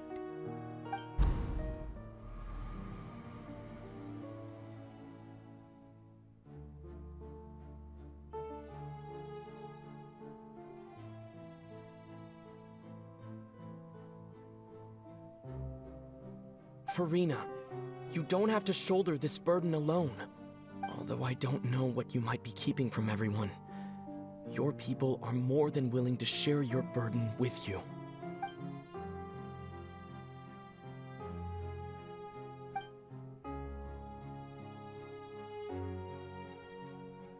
Share my burden. That's impossible. It was fated right from the start that this would be my duty alone. But even if your burden doesn't need to be shared, you can still choose to confide in someone. Just share it with me. I'm what you'd call a witness. A witness? Yes, I've heard that you came to Tevat from beyond the stars, yes. In other words, you never belonged here.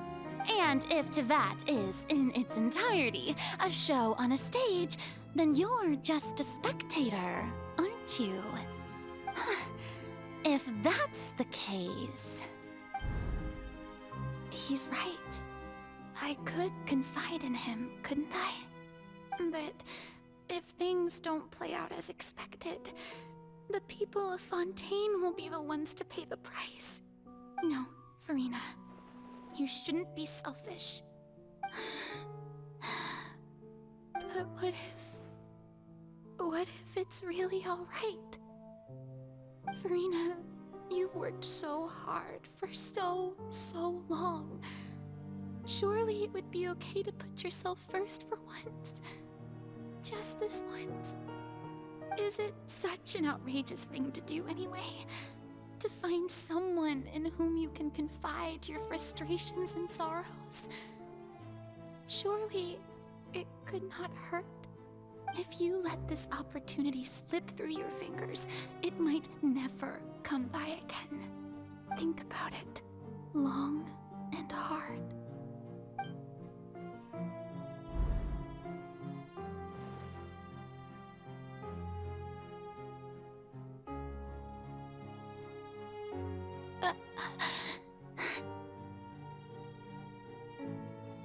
No, I have nothing to say. I am Farina, the Archon of Fontaine. Everything will surely get better. All you need to do, dear spectator, is to witness my performance until the curtains fall.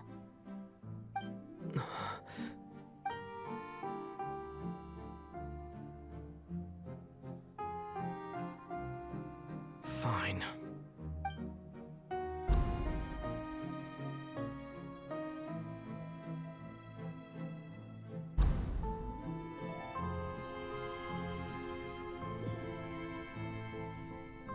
So even Farina doesn't know the truth? You've never once let her in on the full plan? Yes, it had to be done. To deceive the heavenly principles, you must first deceive yourself. She did very well. If she had let her resolve falter even once in these 5 centuries, Fontaine would have been doomed to the most tragic fate.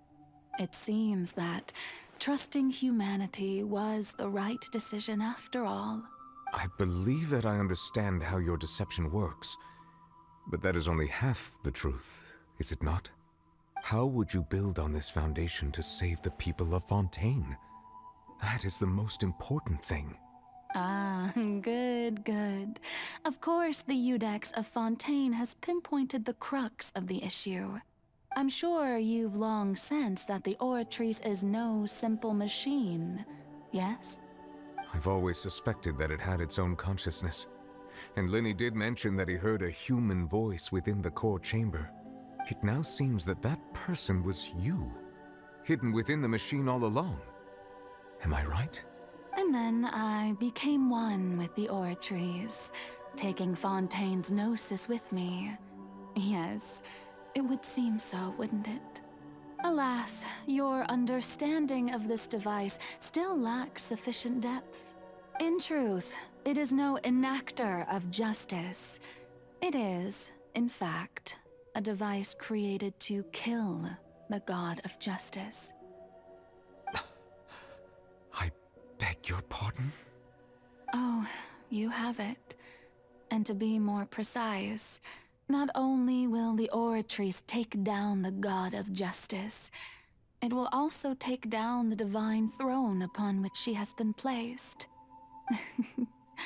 I mean, did you think I would be the sort to enjoy peaceful repose while Farina suffered? My work over these last 500 years has been to constantly accumulate indemnitium within the Oratrice. But really, some have already discovered that only a small fraction of the energy generated by the device was ever used to provide power to Fontaine. The vast majority had to be, accumulated to enact this death sentence. It was all a part of your plan, then? Both the trial and the sentence? Indeed.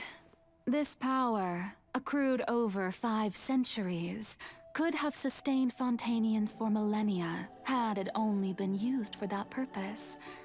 Almost all of it has now been stored within the Oratrice. But only power of this magnitude could hope to destroy the Hydro Archon's divine throne, shaking the rules established by Celestia and breaking through the institution that is the Seven. So the Oratrice's call for death was for neither Farina nor Focalor, but for the Hydro Archon. The destruction of that divine throne. If I do not misunderstand your intent, you must be... returning what's rightfully yours to you, of course. In other words, this was all done to return the authority of the Hydro Archon to the Hydro Dragon of this planet. But...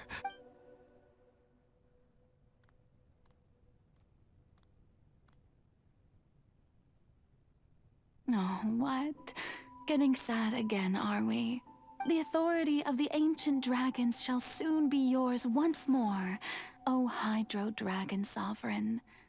And this is the face you make. all you've done throughout the years is just so you can sacrifice yourself at the very end. I've never quite seen it that way, you know. Even now, I'm quite pleased at how well my deception worked.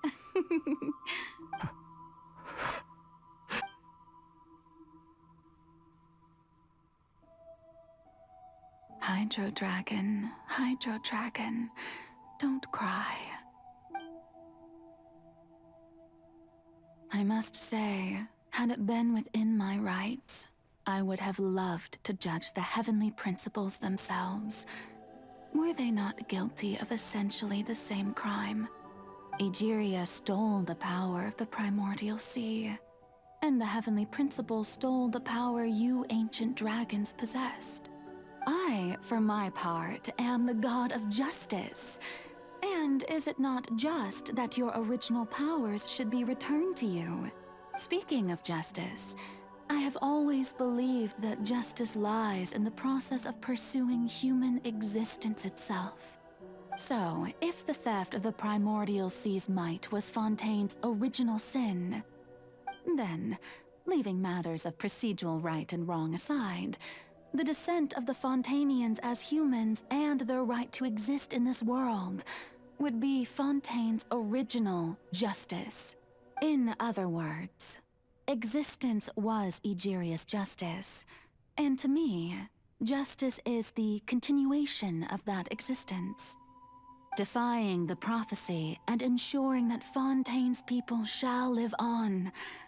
That should be the justice enthroned over all others.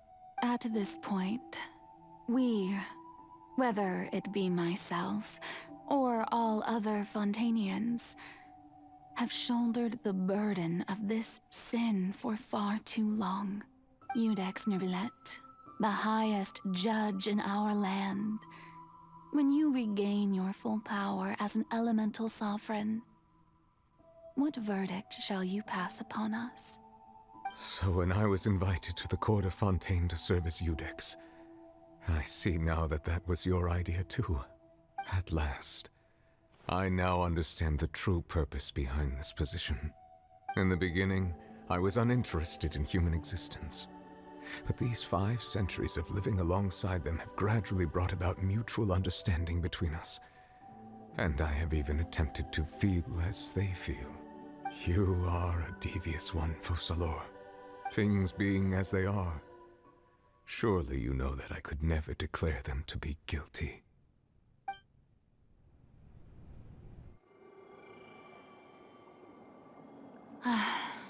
The hour of my execution is almost here. For the sinner, the curtain call has come. I know I may not sound it, but faced with death, I find myself a little afraid. Perhaps this is one thing both gods and humans have in common.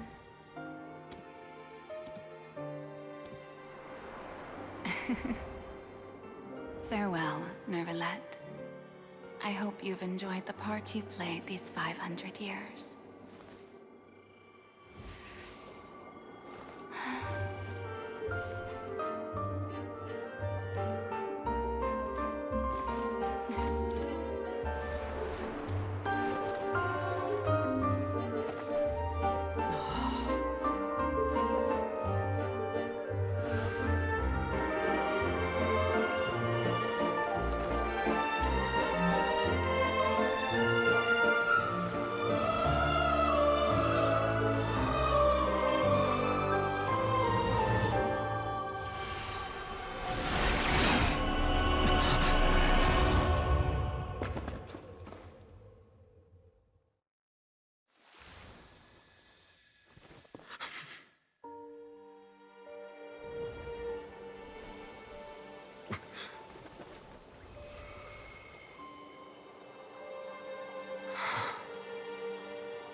I, Iudex Nervilette, hereby declare, people of Fontaine, your sins are forgiven.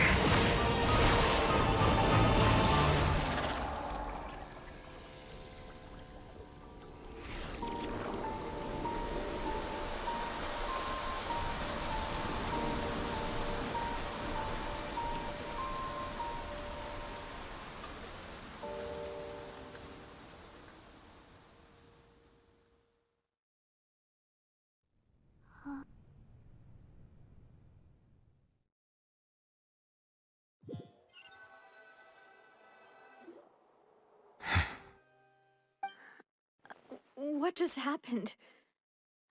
Has the death sentence been carried out? Was that bright light some sort of misdirection? I have a feeling that something huge just happened. But since we're all still alive and haven't been dissolved, I assume whatever happened was good for us. It's time to end this. We must mete out punishment to that beast. Didn't you say just a moment ago I have gained the strength sufficient to deal with it. Through certain means, I now have the ability to separate the power of the primordial sea from that creature. We should seize the opportunity to pursue our quarry. Traveler, now that the oratories can no longer function, I require an executor to help me mete out justice. The root of the calamities befalling Fontaine, the beast that enacts the prophecy. Its name is the all-devouring narwhal. Come with me, traveler. The hour of execution has come.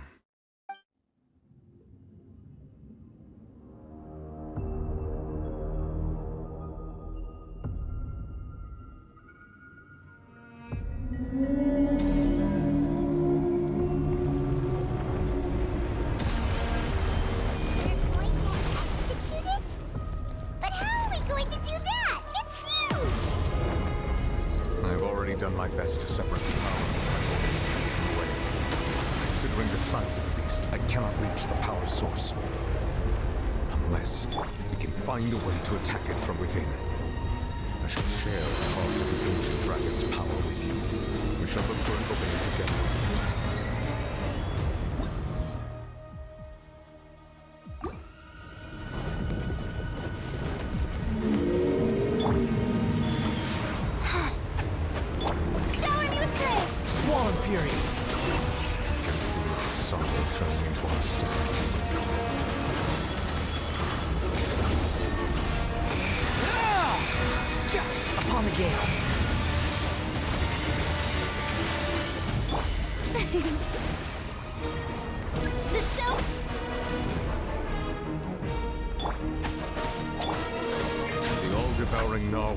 Resist its instinct to devour. Continue to trigger its hostility. Chance will present itself.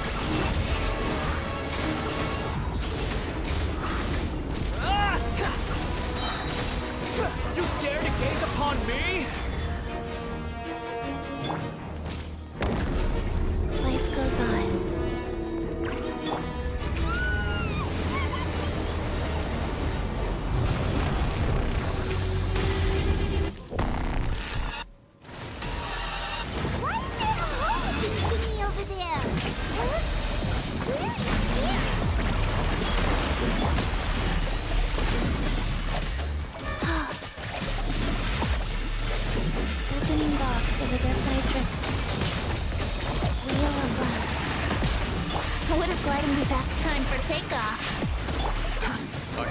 You my protection.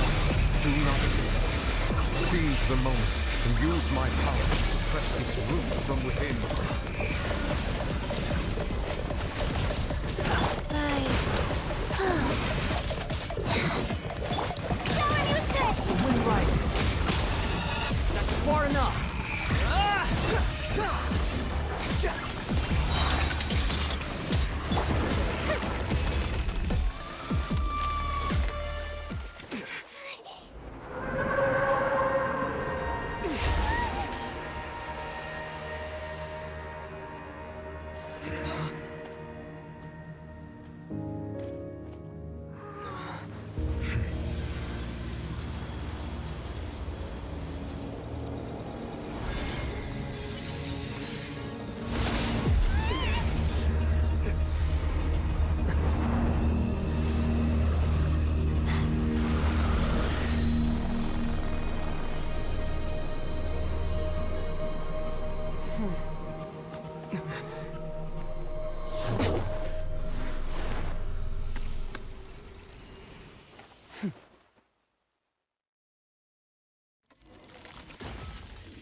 Thanks for helping with the cleanup.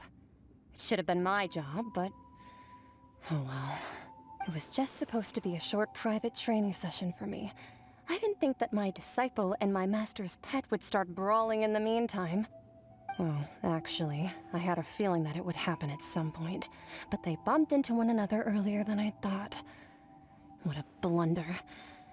I suppose I'll have to swing my sword 3 million times as penance. That power. Who are you exactly? Paimon has an idea. From what she said earlier, she must be Child's master. Skirk, right? It's just that he is the impression that she was the less talkative person. I simply did not have anything to say to the weak. But you, on the other hand, managed to defeat the all-devouring narwhal without using power from beyond this world. So you may speak to me as equals. I have to agree. It's a strange use of a planet's primordial waters just to raise an all-devouring narwhal. That kind of power is wasted on it. It's not cooperative, it eats too much, and I have more important things to do with my time than pet sitting. The only thing that creature has going for it is its looks. All in all, it fails as a pet. Miss Skirk? I think you might have missed the point. The point being? Well, being that this pet almost destroyed an entire nation. So what sort of person is your master?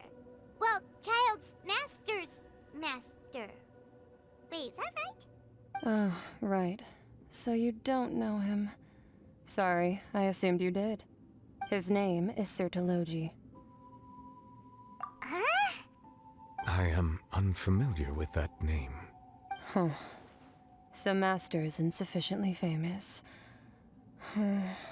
How should I describe him then? Have you heard of the name The Fowl? The Fowl? Still nothing? Well, how about the Visionary? Vetterfulnir then? Or Gold Rhine-daughter? Ooh, that one we've heard! Rhine-daughter's part of the Hexen Circle. She's Albedo's mom, right? Oh, so you do know that name. To be honest, I also heard all of those names and titles from my master. I don't actually know them either. But I suppose you understand now, yes? My master is likely a similar sort to Rhine-daughter. They are both pursuing some form of perfection. Wait! Didn't you also mention a visionary person? Paimon didn't quite catch their name. Actually, never mind that. I believe it expedient to inform you that the all-devouring narwhal used up nearly all its strength fighting you. Such roiling hydro energies will prove difficult for the planet's deep seas to digest. As such, the Fontaine back on the surface has most likely been thrown into chaos. In other words, the prophecy that you've been fretting over should now be in full swing. What?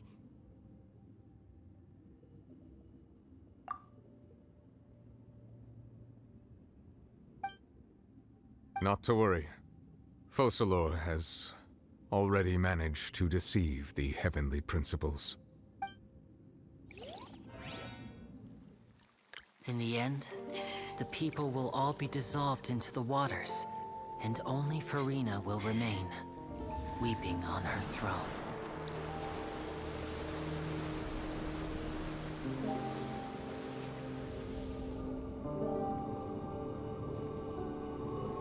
Only then will the sins of the people of Fontaine be washed away.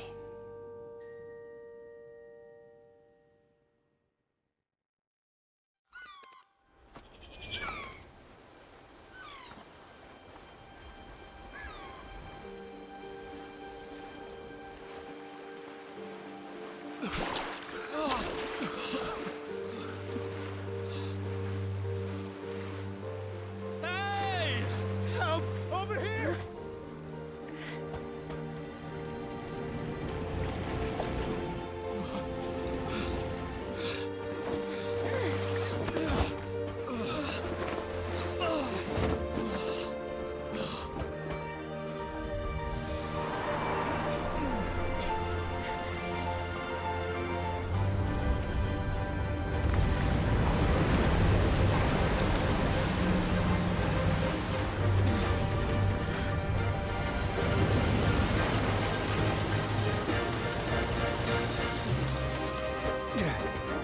All hands, initiate emergency rescue!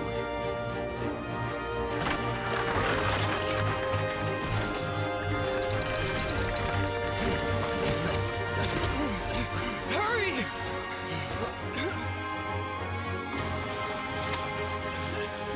Hey, lend a hand!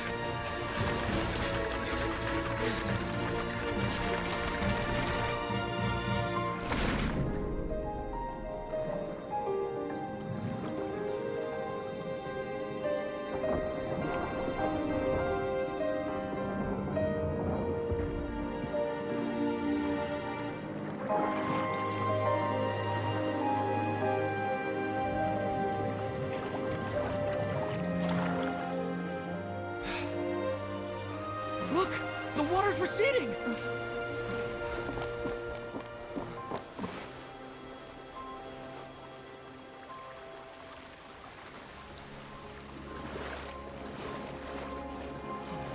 It's a miracle! Water's receding. We didn't dissolve. The prophecy was wrong. The prophecy was wrong!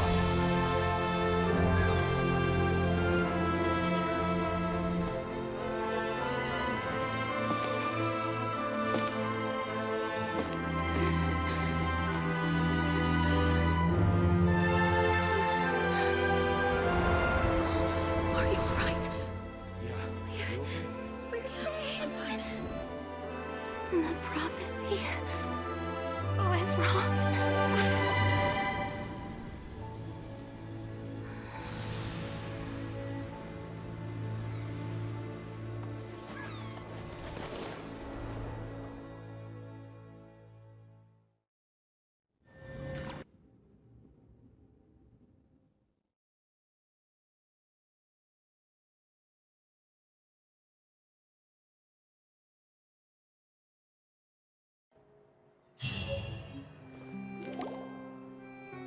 The Soil renewed. The Sphena attacks post-disaster rebuilding. I recently visited Poisson to meet with Miss Navia, spokesperson of the Sphena, and we spoke about Poisson's present and future. Old soil can still give birth to new bloom, Miss Navia stated. Hope is like seeing a small cookie when you're starving late at night. You just need a little of it. Skyship Winglet, boon or bane of the Fontaine Research Institute. The various disputes that have arisen on account of Mr. Edwin have suddenly become a shield over the Institute, with Jurier turning out to be a once overlooked hidden gem. People always call the first researcher mad, but few know what to call the second. And should that latter person achieve a miracle, they would find it all the harder to find a word with which to classify him and his team. Wow! Paimon barely recognizes the people in the reports. Are those really Jurier and Navia? They sound like real big shots. What do you think? Pretty enthralling, huh? The Steambird's idea was pretty simple. With the disaster just having passed, we would print a free edition packed to the margins with good news to calm people down. The value for these big scoops lies in their inevitable follow-ups. We'll publish further reports and go into the stories behind those people. Edwin's assistant, Jurier, created a true flying ship, while Navia is leading people in the reconstruction of their home. I'm sure that these stories could draw even your well-traveled eye. Paimon's curious too! Wait a minute. Didn't we watch everything happen from start to finish? What's there to be curious about? And that's exactly why I'd like you to come conduct interviews with me. You're the best incubators of news, if you haven't noticed. And also, with you around, I'm sure I'll get to see that Duke. Are you sure? Hasn't he turned you down several times already? Oh, this time will be different. Come on! Let's head to Poisson first, and then make a trip to the fortress. There are some things you'll only know when you get there. Navia! Oh, it's you. What brings you all here? Hey, we're just having a look around. I'm here to update myself on how things are going here. Oh, the Fatui are here too. Let me introduce you. This is Mr. Garunt Snezhevich. He represented the Knave in sending us a large amount of supplies, and is helping with our work. Our residents are hard at work as well. Thanks to everyone, work is progressing nicely. We've lost a lot of people, but we're moving forward. That will have to be enough. Hello, Miss Charlotte. I'm a big fan of yours. I especially like that article you wrote last year about Fontaine's stray cats. But if you don't mind, could you not emphasize our role too much in your report? It's not charity we're doing here. We just happen to share the same interests as the Sphena. I get where you're coming from. I'll keep it as simple as possible. Or would you be willing to feature as friendly neighbors? That would be fine. Thanks. Oh, you're back too. How are things? We finished laying down the construction materials. It'll be another hour before the workers are able to go over there. Huh? You're here too, Clarant? Well, her reputation's greatly risen after that whole duel business with Miss Farina. so she's here in Poisson to wait out the heat. All right. She really came here to help me out. There's too much to consider in the reconstruction of Poisson. The Spina has need of more decision makers. And, well, I do already happen to be connected to Mr. Callis. Oh, wait just a moment. Do you mind me asking a few questions? You know, about how you felt before the duel, about what it was like facing down a god. There's lots of exciting material there, I bet. Forget it. I'm sure you can find a better theme than that, Miss Charlotte. I see you're the same as always. Couldn't you do me a favor, for Navia's sake? Well, if we're talking about doing things for my sake, you might as well just take a few more photos of me. Or of the Traveler. It's better than wasting time persuading Chlorand, at any rate. Of course I will. I'm not gonna let him off that easy. All right, then everyone who wants to be in the photo, gather up. And smile! How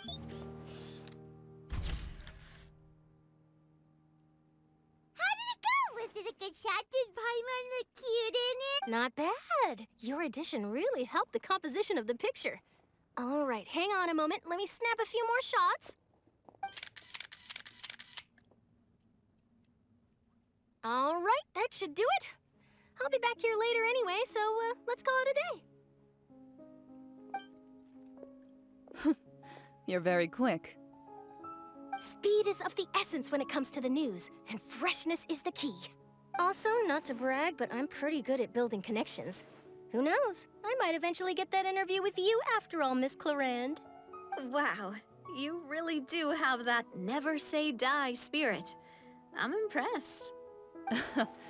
I'll hazard a guess that this is how you got that interview at the Fortress of Maripede. Whoa, you're well informed. Let me make a guess too. I asked Sijuin, who told Monsieur Nervillette, and he told you, right? That's a very complete information chain. In truth, all Monsieur Nervillette asked me was, when did the fortress become so friendly towards the media? I told him that it was best not to speak too soon. There's no guarantee that Wriothesley will make a personal appearance. You're right. I've got to treasure every moment I have with them. In which case, I'll be making a move first. Stay safe now. And tell me if you hear anything interesting. I'll treat you to afternoon tea in exchange.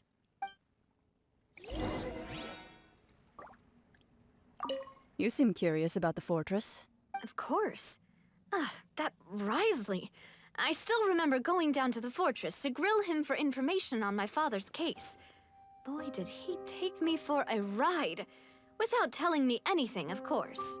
But he did invite you to tea, didn't he? 2 large pots of it, in fact. It was good tea, though. I have to agree. The tea there is very good. Speaking of that, would you like to have some today? I mean, you've got time, right? Well, I'd be partial to some shortbread. Wow, it's like we've got a menu or something. Sure. Good. What flavor of biscuits would you like, Mr. Snezhevich? Me? I'm fine with anything. But I would prefer chocolate, should you have it. All right. Leave it to me. I'll go over the newly arrived supplies with you later, Mr. Snezhevich. We should be able to finish the preparatory work today. That works great for me. Huh. Is it just me, or did you get a new lipstick? I did. It was a gift from Sijuin. Want to give it a try? I think the color would suit you, too.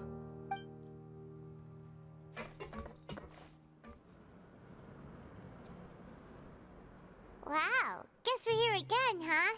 There's a real nostalgic feeling to this place. Looks like you've been missing us. Duke! Did you come all the way to the entrance to greet us? Of course. I'm here to welcome you and our dear Miss Charlotte, whom our good head nurse recommended to me. It's an honor to finally meet the much-rumored Duke.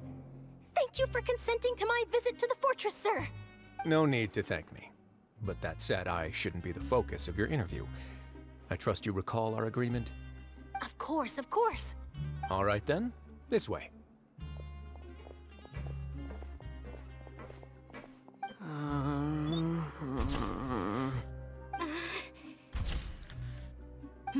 Hey, no need to be so nervous. I I've already taken all the photos we need. Miss Charlotte, do these pictures really need to be published on the cover of the Steambird? It would seem that Miss Lorvine doesn't want her face to appear beside that of Mr. Jurier, Sir, please don't say things like that. But it looks like dear Mr. Jurier denies it. Might this interview be very important to you, then? No, I just... This is my first time being interviewed, and I'm very thankful to the Steambird for... Now, I might not look it, but I actually did meet Mr. Edwin once. And I'll be honest, I enjoyed chatting with you more. You've definitely got more of that genius vibe going on. The boat that brought about a miracle, the ark that saved the people. Why, you recreated a myth back there, like an emissary of legend. Still, if I might ask, where's that flying ship now? Huh! Looks like Charlotte's trying to get herself another exclusive scoop. I have to apologize, but that ship is presently in the bowels of our factory. I'm afraid it won't be easy for you to get a shot of it. Really? Well, then in that case, could I have an interview with you to make up for that loss? You already know my answer, I'm afraid. Best you interview our head nurse instead.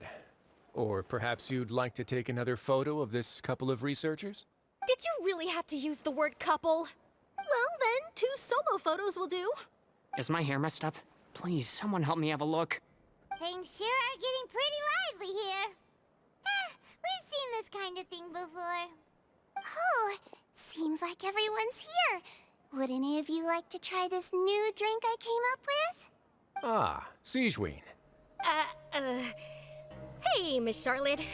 Why don't you, take some pretty photos of our head nurse? Sure. Come on, Miss Siegeween, over this way. Let's find a brighter spot. Huh? Sure. Do I have to smile?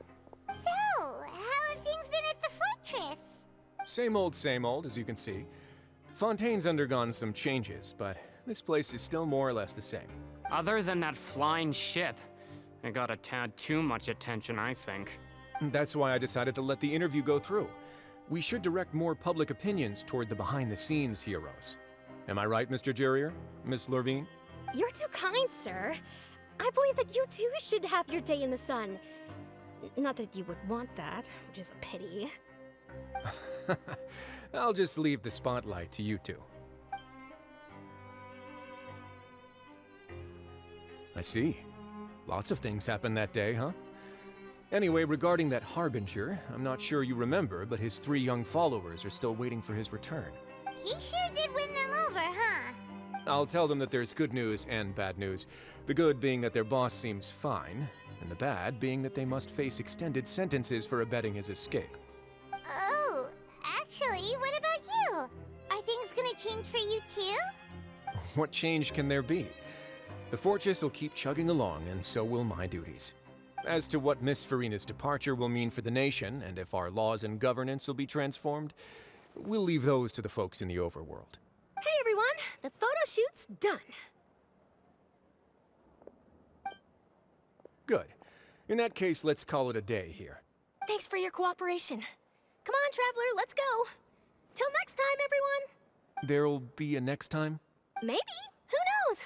I might write a story about the underwater factory next time. Until then. All right, last stop, the docks.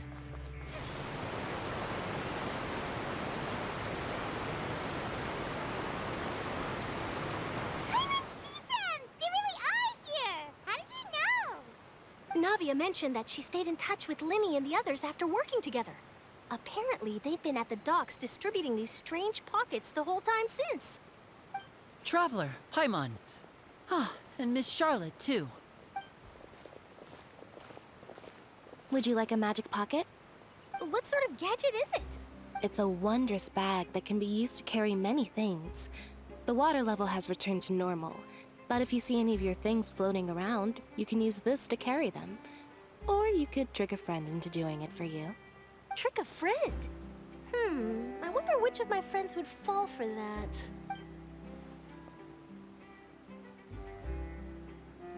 You could just make a friend like Fremine here. Isn't that right, Fremine? Is this what you meant by, I'll help you make some more friends? To be honest, that sounds pretty sweet. Could I have your contact, please? Sure. Please, write down my address. You sure are working hard to help Fremine socialize. He was the one who proposed doing this. He even wants to assist in our magic shows. Yes, I was planning to first introduce Pear as an assistant, and later Fremine himself. In the future, I think we can leave underwater escape magic to him too. That said, would anyone want to see a diver escape underwater? Oh, it'll work out. Every journey begins with the first step. He'll become a part of our show eventually. Lynette, could you come over? Miss Charlotte says she wants to take a picture of us. Got it. My, that Charlotte is rather perceptive. She got rid of everyone the moment she realized I had something to say to you. So, how have things been, Traveler? Father says that you did a great deal during the latest events. She's very grateful for your contributions to Fontaine. That's all right. We were more than happy to help. So, what's she doing now? Oh, I guess you haven't heard. Well, after Lady Farina left, Father and Monsieur Neuvillette opened negotiations, during which he gave Fontaine's gnosis to her as a diplomatic gift. A diplomatic gift? A gnosis? Yes, I was quite surprised at first myself. But when I thought it over, there were actually a number of things going for it. It could have been done as an apology for the incident with Lord Child, or as thanks for his help in tying the all-devouring narwhal down. Furthermore, Father did also lend significant aid to Fontaine and Poisson. Well, that's true, but this is a gnosis we're talking about. Doesn't this seem a bit irresponsible? I would agree, but I've also heard that it seems that Monsieur Neuvillette has had a significant change of heart regarding the matter. So there's some reason for this that only Neuvillette knows about? I suspect you'll have to ask him about that yourself. Yes, speaking of which, I did see him strolling around the entrance to the Fortress of Maripede a while back. Isn't he real busy and stuff? Paimon didn't think he'd have the time for that. But back to the topic. The gnosis was given to the knave, right? What about Child? They say that he's returned to Snezhnaya to recover from his wounds. I hear that the recent disaster really did a number on his health. That's true. When you think about it, we've had loads of run-ins with the Fatui. To think we'd be allied with them this time. So shocked by such a simple switching of sides?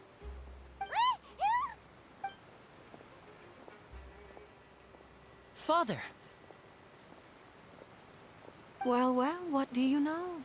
Come to the docks to see how my children are doing and meet the Traveler by chance. Please do not pay my accomplishments in Fontaine too much mind. I would have done them regardless. Are you going to take the gnosis back to Snezhnaya? That is our duty as harbingers, yes. Don't be too preoccupied with sides. The goal of the Fatui concerns not a single place or person, but the entire world.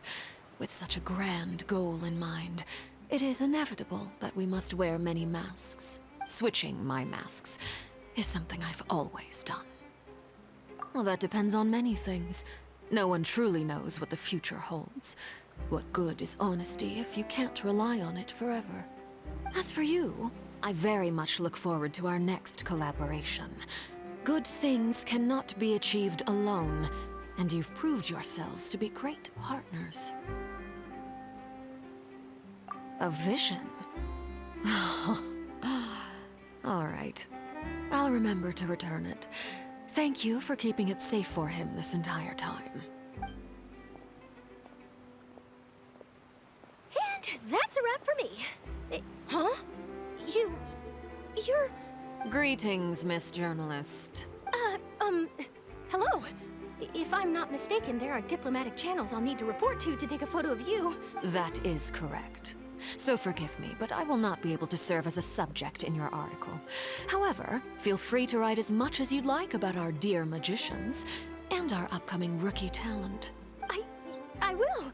The sea breeze is quite pleasant. I shall continue my walk while the weather remains so agreeable. Farewell. Farewell, Father.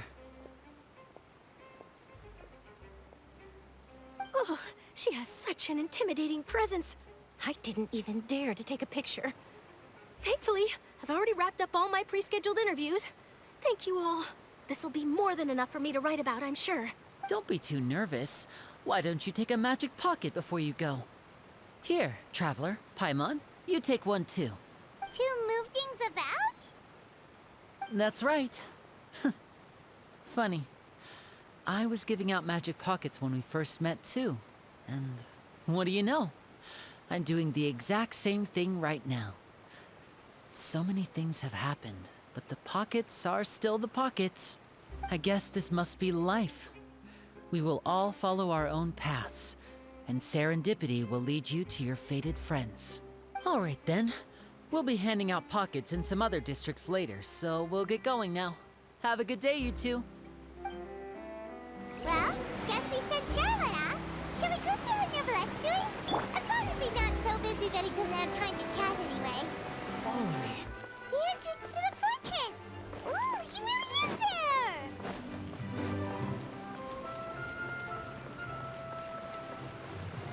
Quit following me.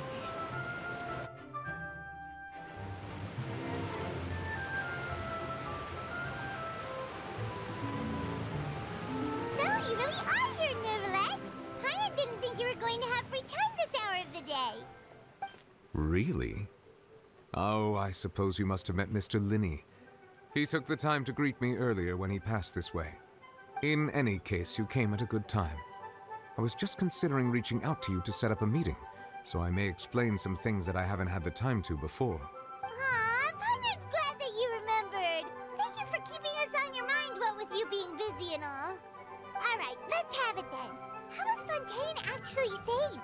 The whole business is still quite the mystery to us. It is strange how words can often leave a bitter taste in the mouth when it finally comes time to say them out loud.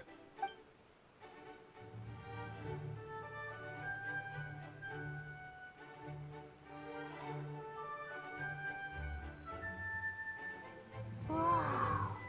So that's what happened? Focalord destroyed the divine throne of the Hydro Archon and restored your power to you, transforming you into a fully fledged elemental dragon sovereign. But Paimon still doesn't quite get what you did to save the Fontainians from dissolving. For me, the authority of the ancient dragons refers to absolute control over the hydro element. Fontainians were incomplete humans born of Egeria's use of the power of the primordial sea, with constitutions similar to that of mimics. But so long as those primordial energies remain within them, I could use the ancient dragon's authority to grant them true blood, after the fashion in which life was first brought into being on this planet. In other words, when I gave my verdict, Fontainians became true humans, and thus would naturally no longer be dissolved by water from the primordial sea. Focalord must have counted on you to make that decision as well. Your verdict was the key to making the prophecy appear to have come true while saving everyone. Yeah, and in a manner of speaking, Focalord finally managed to fulfill the original Hydro Archon's wish to turn Oceanids into real people too! It seems from your expressions that you still have more things you wish to ask. Ask away. I will tell you the truth as I know it. I have investigated his case along many avenues, and I have learned that he once fell into an unknown chasm when he was young. There, by chance, he awakened the all-devouring narwhal. But whether it be by sentiment or reason, that should not have been enough to consider him the root cause of the disaster. At most, he would have had tangential liability. As for the judgment passed by the oratrice during the trial, whether it was due to that liability by association or Focalord deliberately using him to buy time for us on the assumption that he would be able to hold the creature off, I cannot say. Guess Focalord had Fontainians in mind the whole time. In the end, it was thanks to her that they finally became real humans. Hang on a second. Paimon suddenly got another question. Back when Fontainians hadn't yet become real humans, were the children they had also transformed Oceanids? Life has always flowed like water. Do you recall how Fontainians would often come to the Fountain of Lucine to pray for children? Yeah, Lynette said the fountain is where all the waters in Fontaine converge. In truth, even those couples did not know that such prayers were no mere custom, but instead a form of ritual. Those Oceanids who were blessed within the spring water would later descend as new humans in the coming months. Paimon sorta gets it now. Either way, seems like this ritual won't be of any further use, but it'll probably live on as a local custom. Ask away. I will tell you the truth as I know it. Yeah, about that. Risley said Farina has already left. What's that all about? Ah, Lady Farina. The people are only aware that her death sentence has not been carried out. She abdicated the post of Hydro Archon and left affairs related to that title to me, before leaving the Opera House. I related Focalor's words to her faithfully and completely. After hearing them, she seemed neither saddened nor comforted. She simply said that she was tired and needed to rest. Having said that, she then packed her things and moved out of the Opera House, not unlike how an ordinary person might. But she's still got a place to stay, right? You need not worry. I will make arrangements to ensure that she will not want for food, clothing, board, or travel. In truth, I am somewhat happy for her. The wear and tear on her spirit will, of course, take time to heal. But now that she no longer has to play the role of Focalor the Hydro Archon, she can finally lay down her burdens and lead a normal life. What about you then? What are your plans now that you've regained your full powers as the Hydro Dragon? After Focalor passed on, the Oratrice also ceased to function. This matter will directly affect our trials. After much careful consideration, I've decided to take over its role in our courts. From now on, I shall hear cases and pass verdicts by myself. Looks like you're still considering stuff from the perspective of the Udex, huh? As an elemental dragon, there are indeed many things that I must do. But this power and this duty, in a manner of speaking, you could say that both were granted to me. As such, before I attend to my other responsibilities, I must first and foremost continue to serve Fontaine as its highest judge. The duty of the Hydro Sovereign and the duty of the Udex shall coexist within my person. Additionally, the Hydro Archon's departure has brought about another problem, which is that the Opera House shall no longer produce indemnitium. That's true. That power was derived from the people's faith in the Hydro Archon, wasn't it? Wait, but the various mechs and machines in the city are all still okay. Where are they getting their energy from? As I am now, I have full command over New Musia, and it can serve as a complete substitute. Another reason why I cannot quite leave Fontaine immediately. Wow. This ancient dragon's authority stuff is really quite useful, huh? Ask away. I will tell you the truth as I know it. Oh, that's right! They say you've given it to the knave as a diplomatic gift or something! Leaving aside their intentionality, the two Fatui Harbingers have indeed done much for us during this crisis. Their sole remaining goal in Fontaine, at least at this point, would seem to be the Gnosis. The Oratrice has ceased to function. The Hydro Archon's divine throne is now no more, and I do not need the Gnosis's power. As such, it has lost all meaning for Fontaine. If the Fatui have impure designs, then we might as well accede to their request now, and avoid unnecessary conflict. What complicated considerations? Paimon thought you were just giving it to them out of gratitude to the knave and as an apology to Child. Ask away. I will tell you the truth as I know it. You will soon be heading to Natlan, I presume. I'm afraid that I have little talent as a travel guide, so all I can do is tell you what I know about that land. As far as I'm aware, Natlan can be said to be a nation of dragons. A nation of dragons? You mean like you? No, I suspect that I would not find myself welcome there. Unlike ancient dragons such as myself, the dragons of Natlan have undergone long years of development and evolution. Large numbers of them have entered a form of coexistence with humanity. Natlan is also the nation of war. War ravages those lands like an undying flame. There is one other piece of information I got incidentally from my negotiations with the Knave that I believe may be useful to you. The Harbinger known as the Captain has thrown his hat into the endless ring of war. The captain. Sounds like a real tough customer. Seriously, everywhere you look, there's a Fatui Harbinger doing their thing. I suggest that you fully prepare yourself before going to Nathlon. In the meantime, Fontaine's doors will always be open to you. Ask away. I will tell you the truth as I know it. Hang on a sec. Paimon's still got a question about the Gnosis. When we spoke to Linny earlier, he mentioned that your attitude towards giving away the Gnosis had clearly changed. We guessed that there might be some reason for it that only you were aware of. No wonder the House of the Hearth is the Fatui's intelligence division. They are certainly sharp. So regarding this specific issue, I was just getting ready to share something with you. What is it? In truth, I exchanged some further words with that lady named Skirk after sending you two back to the surface. It went something like this.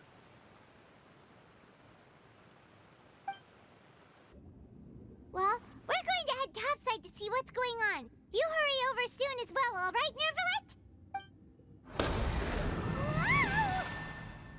What next? The all-devouring narwhal isn't here, so I'm no longer getting any interference. I can finally catch the scent of your power, what it's made of.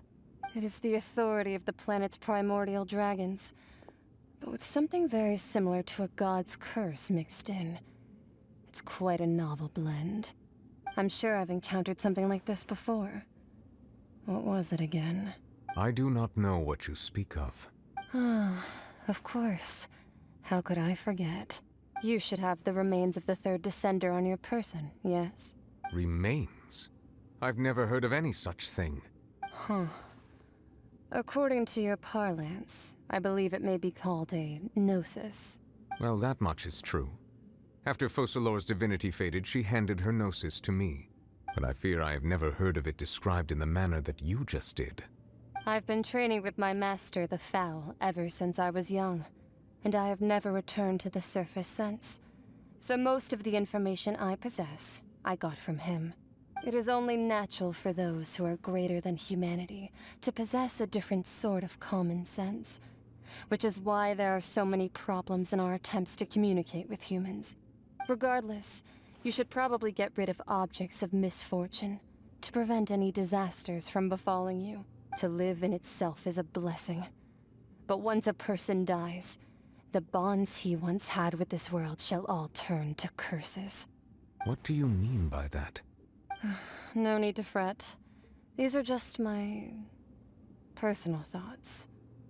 And my reason for no longer wishing to return to the surface. This third descender you refer to, who are they? And when did they die? Master never mentioned them to me. Perhaps it just wasn't that important for me to know.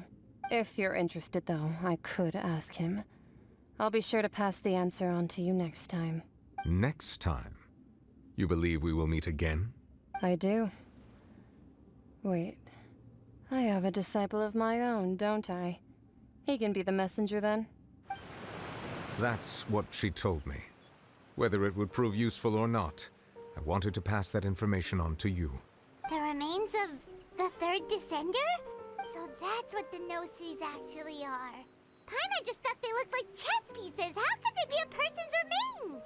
All the same, assuming that there was no misunderstanding or special metaphor at play, that is what she meant to say.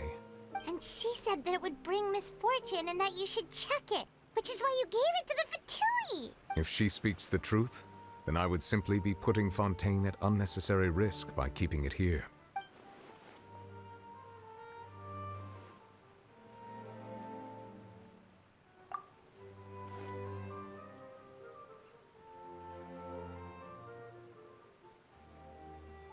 I had guessed that you might already be familiar with this concept, but I did not expect you to be one of them.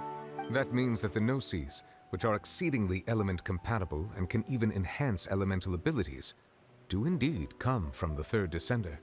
I wonder, does your body also possess similar properties? Like being able to use elemental powers without a vision. That does sort of count as special compatibility, right? No, let's not think about this stuff right now. It just feels creepy. Comparing the traveler similar to the dead third descender and all? That's what you say, but this topic still feels like bad luck. Once Child recovers, let's get some more answers out of him. Or go look for his master and get the answers that way. I too believe it unwise to make too many blind guesses when information is lacking. The same is true of being at court. All right. Whatever the case, it seems like the crisis here in Fontaine's over for now. Yes. All of Focalor's efforts were for this moment as well. But she sacrificed herself in the end as a god, and she suffered through all those years as a human. Was that really what she wanted? I suppose that would be the mystery of a god's will. I suspect not. But once in a while I too would guess that if wishes were like the clouds in the sky, they will one day return to the earth as raindrops. Life flows like water, and rain is the final answer. The water levels may sometimes tilt one way or another, but the rain falls fairly upon all. And what ultimately is the difference between the rains that fall upon all of us?